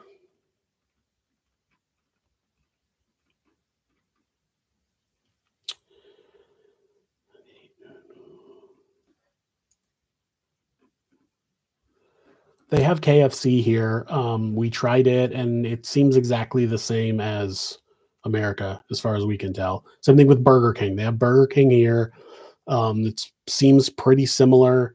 And then they have Subway, which is nothing like the Subway in America. I don't even know if the Subway in America is qualified as food, but it is like The Subway here is I mean, the Subway here is like a sandwich that's not even like the highest quality sandwich you can get here, but at least it's like a sandwich. Like, it has real bread and real meat and vegetables on it. Like, it just doesn't seem as flat. It's like the Subway in the US that I've been to, they were great when I was younger, but the quality went way downhill over my lifetime. And the last few times I had Subway in the US, it was like some spongy meat on a couple of pieces of cardboard. It was not good. Um, and the Subway here is definitely feels more like Subway from the past in the US. So, someone's asking what country gives me the most access to cases. When you say access, do you mean like information about the case? Because that right now, the only country that gives me access to specific details about the case from like the police or courts and stuff like that is the US. I can make a Freedom of Information Act request for information about the like crime scene photos or interrogations from either the district attorney's office or the sheriff's department or the police department. It's about 50-50 whether or not those places will give it to me. Like the state of California, every single time I've made a request, I have gotten some excuse why they cannot give me the information. um, Even if it's like the case is is solved, the case is, the person's been convicted, the case is closed, it's been closed for a decade. There's no reason why they can't give some of the, I mean, I understand some information is redacted. Everything I get has redacted stuff. They have, certain like crime scene pictures. If the body is still there, they might have it redacted. Some don't. I just get a picture of a dead body. But sometimes they'll be redacted. People they've interviewed's personal details might be redacted. That's fine, but they won't give me anything. They'll be like, "No, we this is we can't hand this over," because they'll have some reason. California's really bad. Florida is super open. I've gotten everything I've ever asked for from anywhere in Florida. It's just kind of hit and miss depending on the place. Sometimes they hand it over for free. Sometimes they charge. Sometimes if somebody else has requested the same information and they paid for it, they'll just give me a copy for free. It's super weird. But I can do that in the United States. I don't know about the access to that stuff in other countries. It's something I need to sit down and start doing some research into. But that's just for me the FOIE, the Freedom of Information Act itself is an American thing. And I don't know if they have something similar like that in other countries or if it's all private. But that would be like something I have to look into each individual country, um, which I'll do a little bit because I like to be able to do that. A lot of times I have a book that somebody's written about the case, or there's a lot of information already published online, and that gets me through the case. Um, and the other thing is like when I'm scheduling out episodes, like when you're going to get that information, if they agree. So I have a couple requests out. um, that have not been denied. They're like, okay, we'll work on it, and it's just like when you get it, nobody knows. So that's kind of a hard thing too because I plan my season out, and this case might fit into it, but then I'm like, I still haven't heard back. So I'll find out. They'll be like, we'll let you know. Like, so it's a little up in the air usually.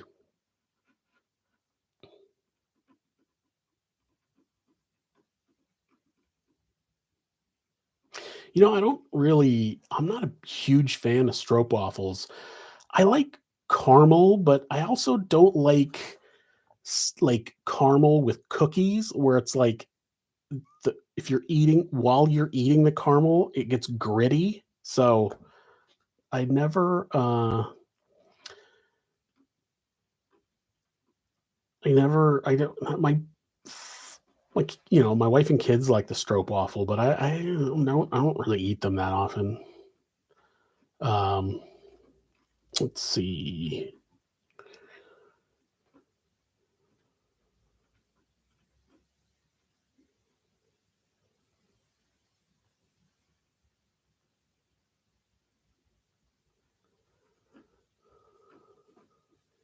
So I don't have a Patreon because they always want like to have something extra for people who pay, but I'm like, I don't want people to be able to get more stuff just because they paid. So I feel like everybody should be able to get everything that I put out.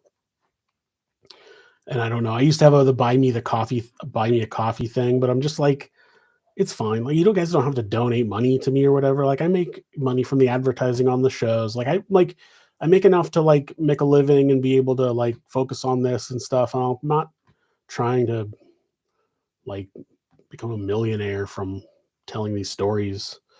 So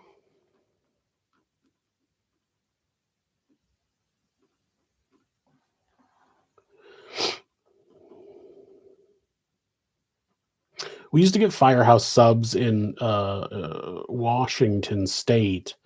I don't think there was one near us when we lived in California before we moved here, but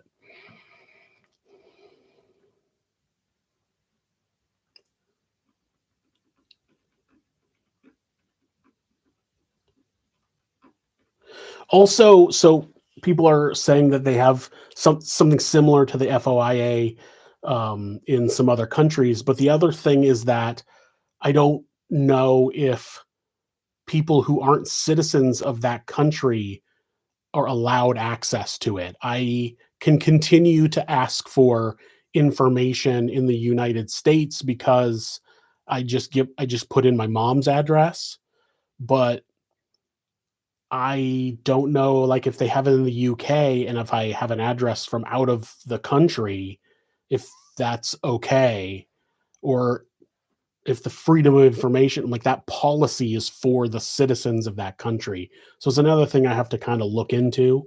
Somebody is saying that they have something similar in Canada and in the UK, and that might be true, but I don't know if I'm afforded access to that, not being a citizen of that country. So, um,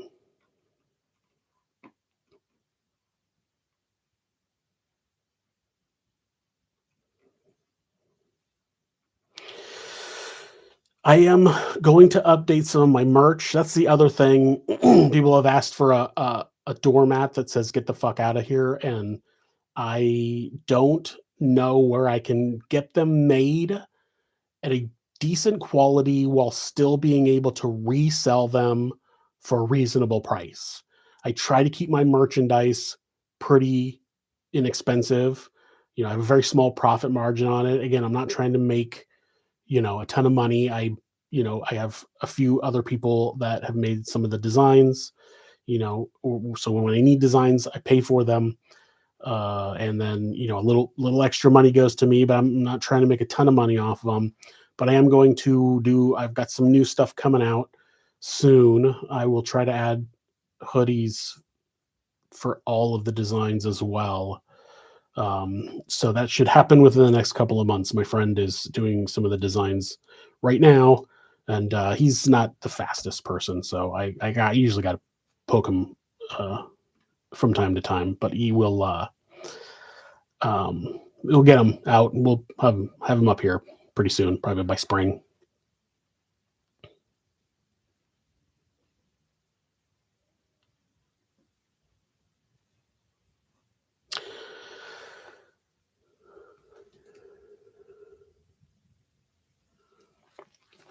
Somebody's vanity asks if there's something that I think is funny or interesting or weird in the Netherlands or Europe. Well,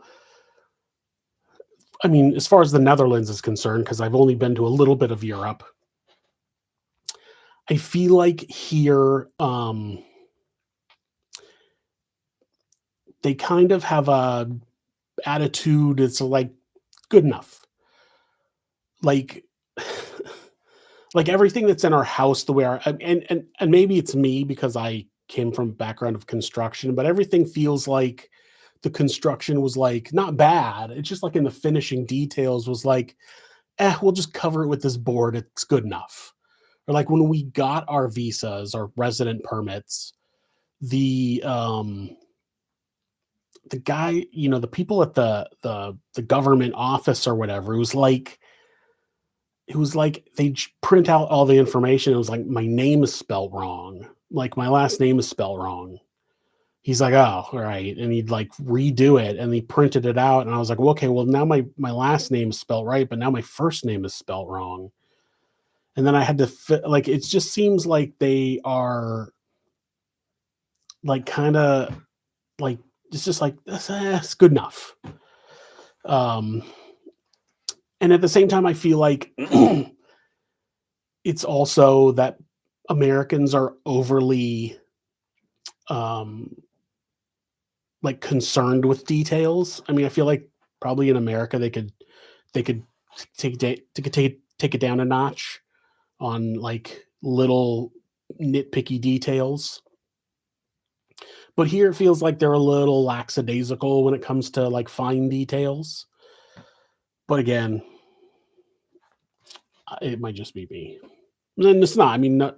I don't want to insult anybody. I don't think anybody here is doing a bad job. But I just feel like, and also like I think like they don't work as many hours a week. Like the average amount of hours per week people work is lower than other places. Like our doctor's office. Like I think all of the doctors are part time. So it's just. I think it's just a like a work life balance thing. But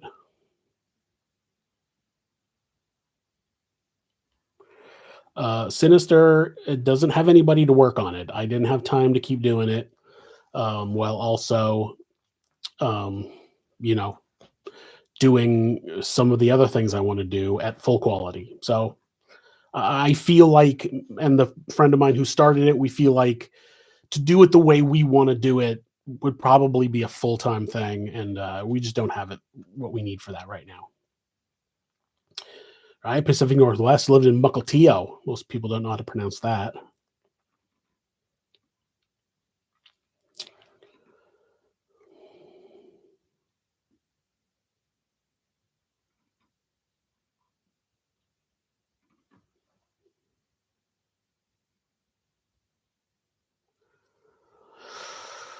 Oh, yeah, we're pretty happy here. It's pretty laid back.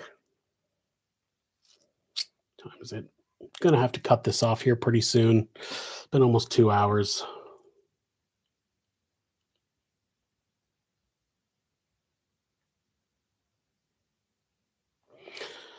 Actually, our internet here is like at least, generally on average, is at least twice the speed of what we had both upload and download in both Washington and California. It's actually pretty high. I don't know what's going on with the camera. I was trying to mess with it. Like before I was streaming, it wasn't beautiful quality. So not actually quite sure. Oh, no, that doesn't do it. Oops. So yeah, I don't know what's going on with the, don't know what's going on with it. Edit. No. I'm not technological whiz either, but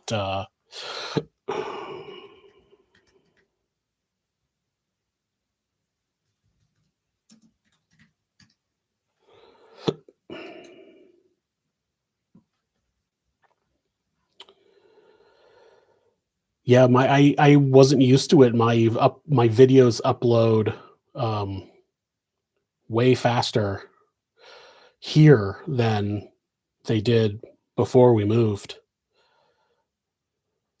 So I don't know. Yeah, I'm getting really good speeds. I just did a speed test. I'm getting really good speeds.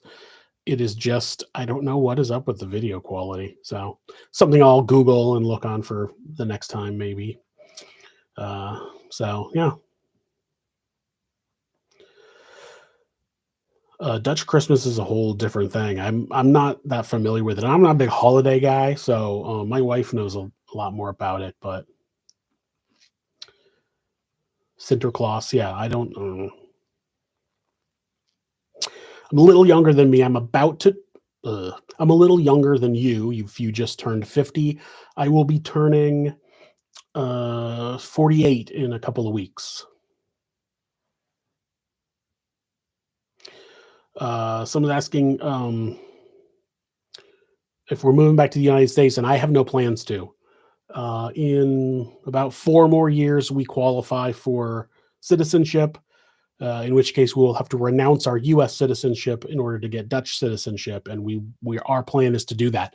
Our kids, we've discussed them, deciding at the time. By then, my older child will be over 18, and we'll discuss what they want to do. That's up to them. But my wife and I plan on getting Dutch citizenship. Once we have citizenship in an EU country, we can basically move to any other EU country. So we can do a little more traveling. We've talked about maybe moving to Ireland, which is where my ancestry is from. So that's that's the plan. We don't plan on coming back.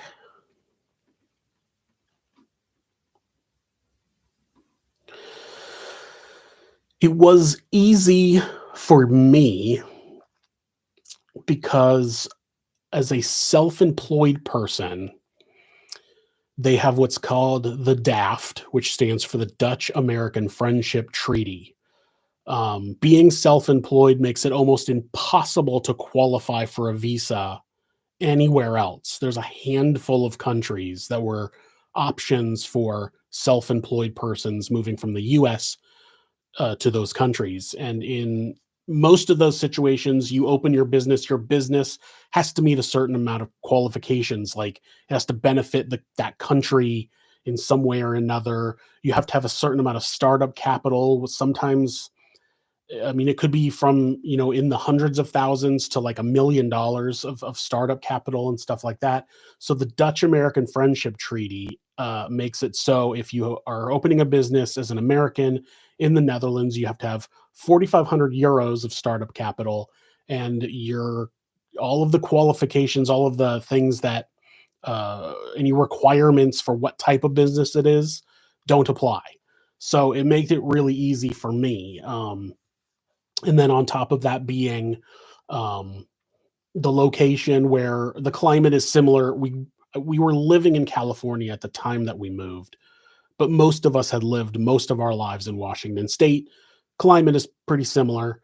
Um, it's an area where we can travel to a lot of other countries. Okay, we can pretty much hit all of Western Europe, with trains and short flights if we need to. And the crime and rates and the options for our kids in school and stuff were really great. So that's why we ended up where we are. But it was pretty easy for me. But that's only that situation. Everybody's situation is different. You can look up the information of whatever country you want to move to and um, what their requirements for moving there, getting a visa is. We've heard a lot of people talk about the Dutch people don't close their window shades, and I don't. I, I guess that's true, but I don't really pay attention. I don't really pay attention to other people's houses. We do. We don't close our window shades, with the exception of one side or the other, depending on where the sun is. Sometimes in the living room, the sun is in a certain spot, and so we close the window shades because it's glaring onto the TV. And then sometimes it's coming right in the windows where we're cooking in the kitchen, and so we have a shade that we pull down. But otherwise, we leave them open unless the sun's affecting us.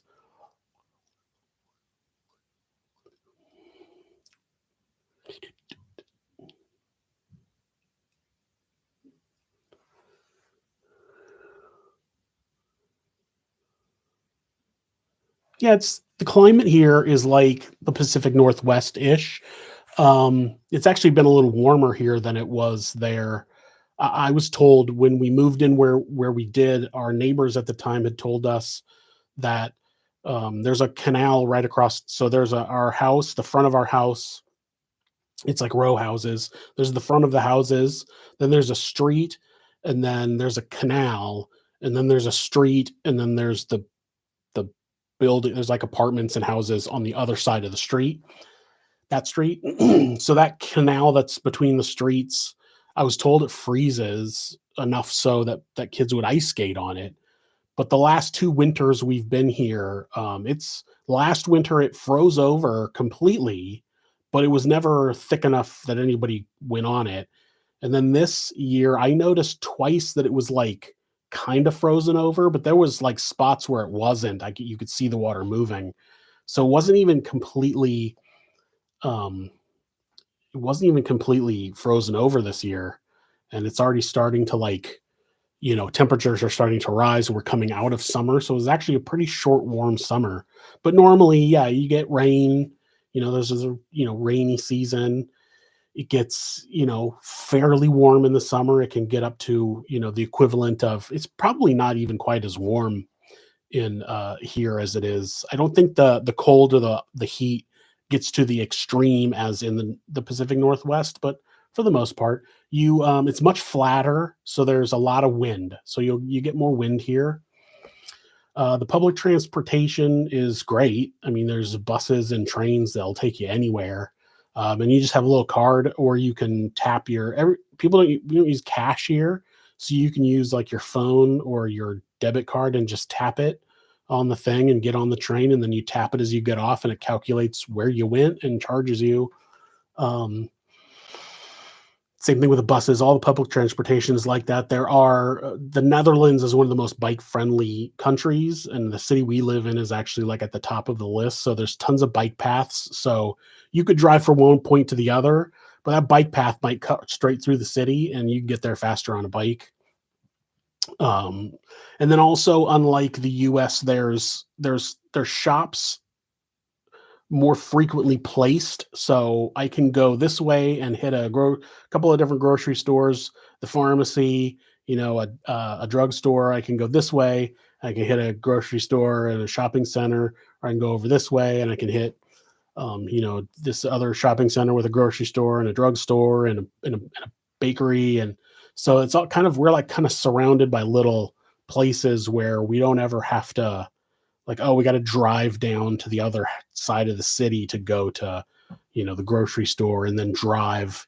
That's how it was where we lived in California. I'd drive this way to go to the drugstore, and then I had to drive halfway across town the other direction to go to the post office. And then I would drive like, it was just crazy. And here it's just all super like compact. So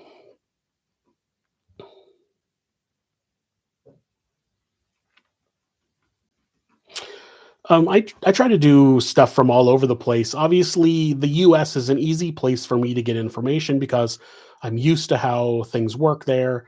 I'm used to, it's written in English. Obviously, Ireland would be written in English, but my access to different places and stuff is it's easier for me to find those things. But I'm willing. I like doing stuff from all over the place. I just I just don't hear about the stories as much because most of the places I am, or most of my viewers are American, so those suggestions are from the US, and the social media I use is like populated by a lot of people from the US. So the stories that get onto my list tend to be a lot more from the US than other places, but I like doing stuff from anywhere else. So, and thank you for the €5, Nim.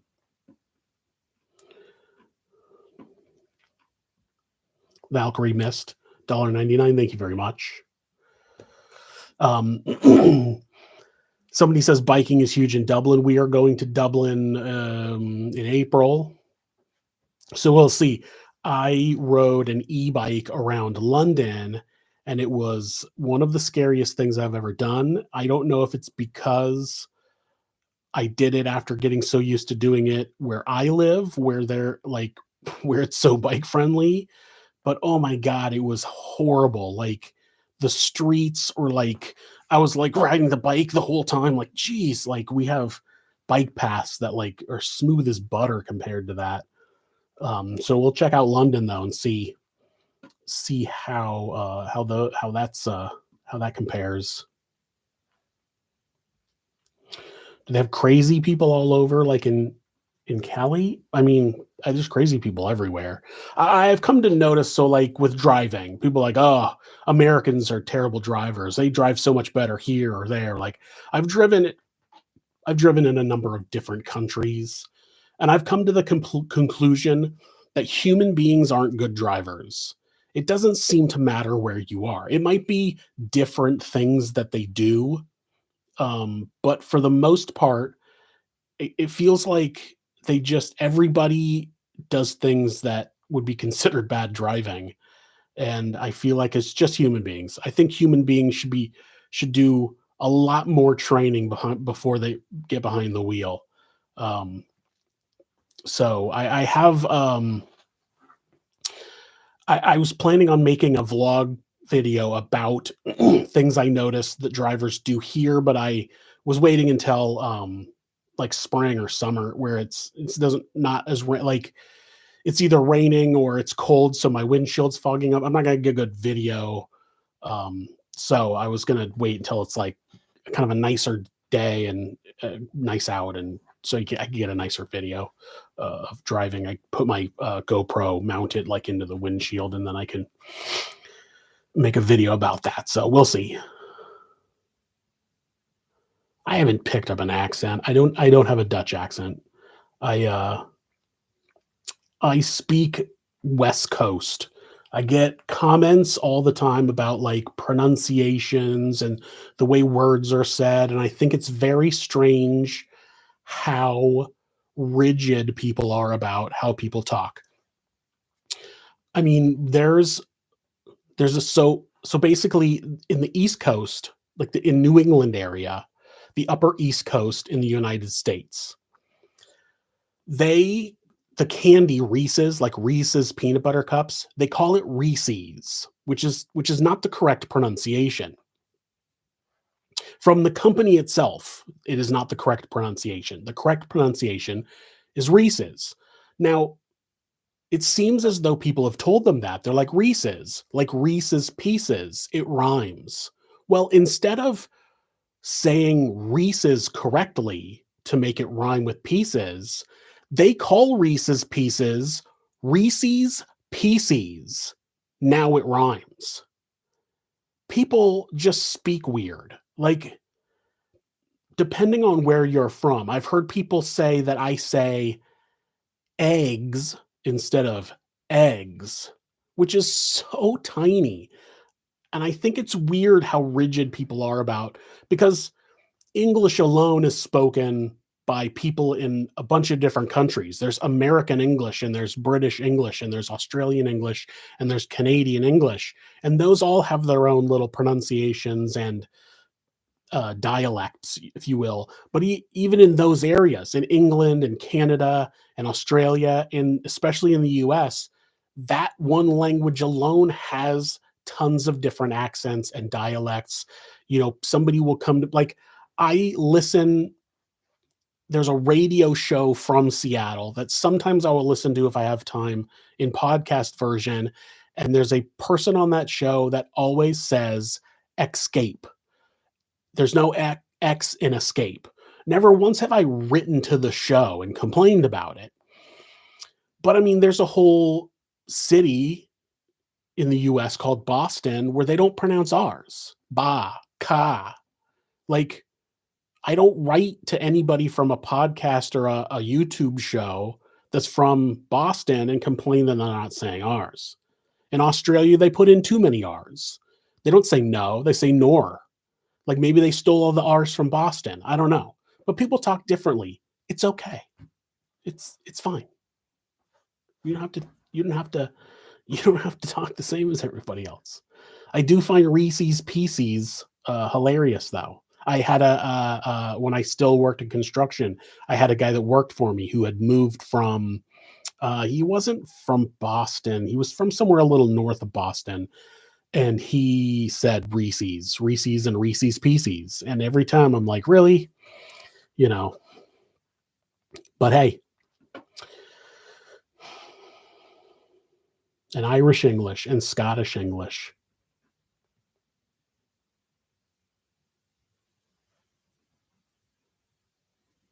There was a espresso. There was a coffee stand in my hometown, and my sister thought espresso was espresso because that's what the coffee stand was called, but it was only called that because it was a play on words of express and espresso. You drive through and you can get eating coffee, express. So when she realized that, she now says it correctly, but I always thought that was funny.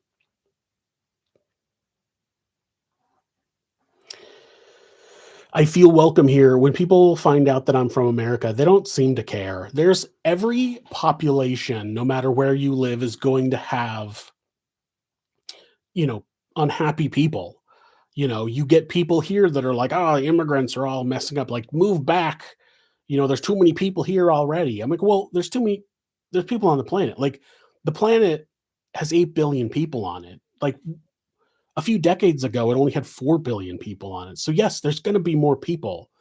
It's not because people are moving around between countries, though, but you're always going to have some negative people. For the most part, it is a very welcoming place. They're very um, they're very happy for you willing to help you out. Most people here do speak English. In order to get citizenship, I have to learn Dutch, which I'm trying to. Being the oldest person in my family, it's the hardest for me. My memory is terrible, but I'm working on it. I'm going to eventually start taking some actual physical classes that are made to like really crank out Dutch and get you into a position where you can pass the test you need to take in order to qualify for citizenship. Um, but as soon as people generally hear you struggling with Dutch and realize you're American, they'll just start talking English, which kind of makes it harder to learn as much. But they're willing to work with you, and like, oh, hey, welcome. How do you like it? And I'm happy here. They're glad to hear it. So I mean, there's always going to be the people, um, that are detractors, that are naysayers, but uh, I don't. I tried not to listen to them. They're sad people. Like, that's just the bottom line.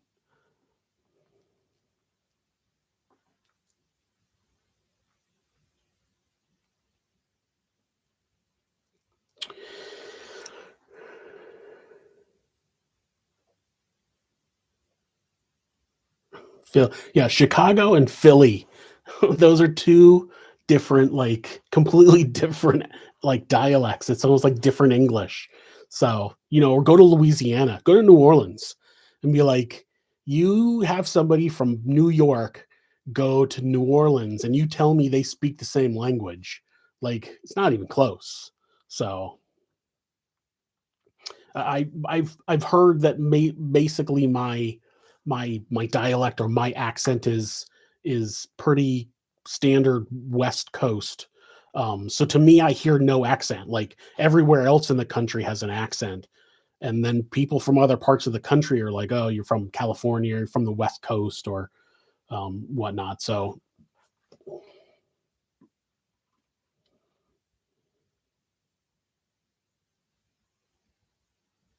that's it. Water. Have a glass of water.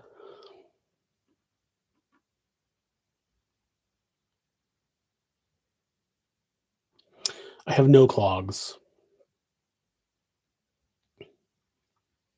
Oh, like a Wisconsin accent, don't you know? Oh yeah, we're gonna go have some cheese.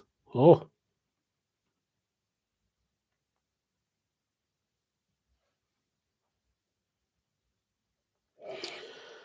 I think most places, in order to get citizenship, you have to learn a certain amount of the language. I know that, like, I feel like a lot of people will move to a country, like, I'm sure people move to America, they have to take an English test.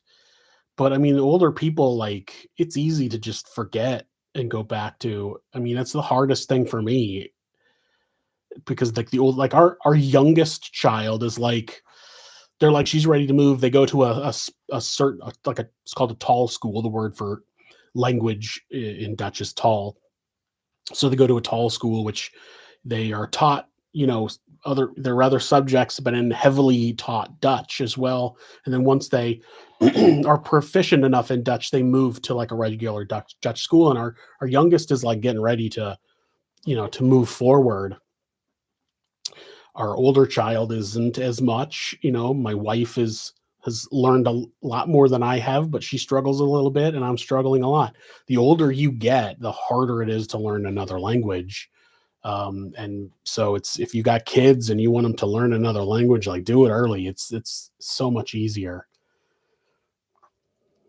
We're our plans to go to Denmark pretty soon, to go obviously see Denmark, and we want to go to Legoland. We're a big Lego family here. My wife actually got me a big ass Optimus Prime Lego set for Christmas. That's like, after you put it together, like when it's put together, it transforms from a truck to a robot. It's amazing. And it's sitting in a box I have a table outside of my office. There's kind of an empty area in the top floor of our house. And I've made it kind of like an activity area. I'm going to put that together there. I was going to maybe take my camera out, maybe do a little live stream on my vlog while I put together on, and maybe do a little rambling. But yeah, we love Lego. So obviously, Denmark we're going to go to, and then we want to hit the Lego store, not the Lego store, Legoland, the Legoland there.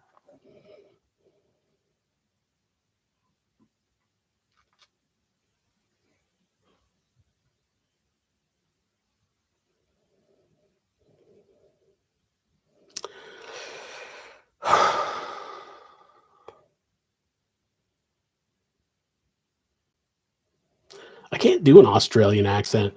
Good day, mate. I don't think they say put another. I've been told they don't say put another shrimp on the put another shrimp on the barbie. My worst is Irish. I talked about moving to Ireland after we get Dutch citizenship. You can pretty much move to any EU country. And my wife and I talked about retiring to Ireland. And I was like, I have an Irish last name. So I was like, oh, maybe I could just pretend to be Irish. And I was like, and I just sounded like a pirate. So I can't do Irish. I got to work on it.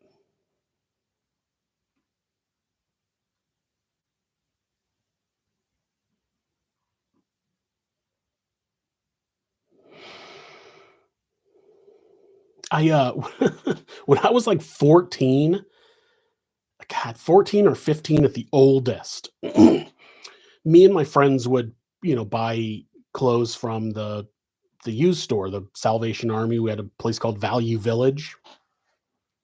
And at one of them, I was looking through shirts and I found this bright green shirt. It had nothing else on it but four words in block letters. It said whale, oil, beef, hooked. And I was like, that's a weird shirt. And I was like a little punk rock kid. I was just like, I'm going to wear this weird shirt, when we play shows.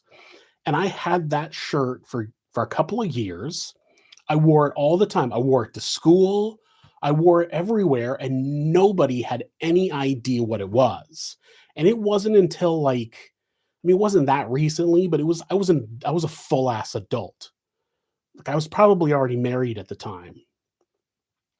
When I saw something about it and I realized that it was like supposed to be Irish, and it said, if you said it fast, it said whale oil beef hooked. We'll all be fucked. Like, basically saying we'll all be fucked. And growing up, nobody had any idea. I was at school, like, well, I'll be fucked on my shirt. Nobody had any idea. So, and I really wish I knew what happened to the shirt. It definitely wouldn't fit me, but I'd love to have it back. You win some, you lose some.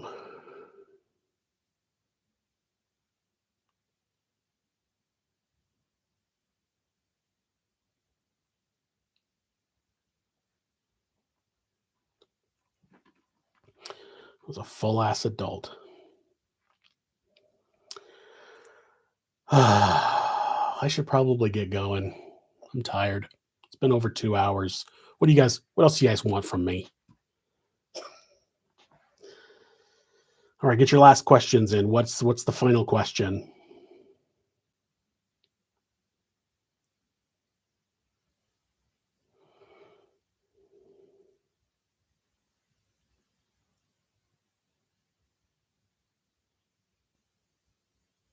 I don't know anything about the sports. I've never been into sports. I don't know anything about sports.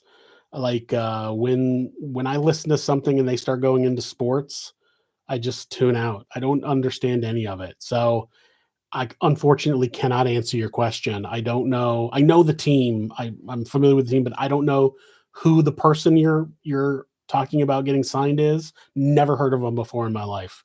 So what's my favorite Lego kit I put together? Well, it's going to be this uh, this Optimus Prime. I don't remember a lot of the Lego sets I put together. I haven't put together Lego sets for a long time, besides helping my kids when they were younger. Now they put them together on themselves. So, so that's it. I'm going to Dublin. So I'll see you guys there. We'll get a pint. And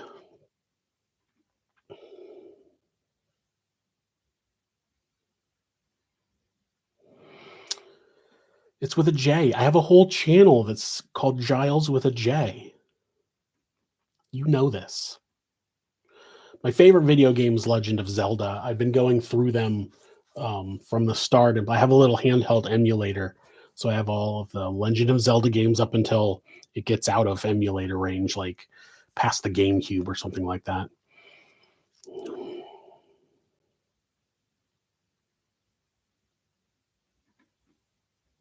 I'm going to be making a video about our trip to Dublin.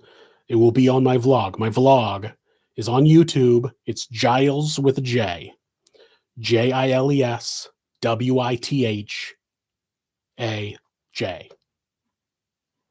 Check it out. Now, I need you guys to get the fuck out of here. Go. Go. I'm going back to listening to my music.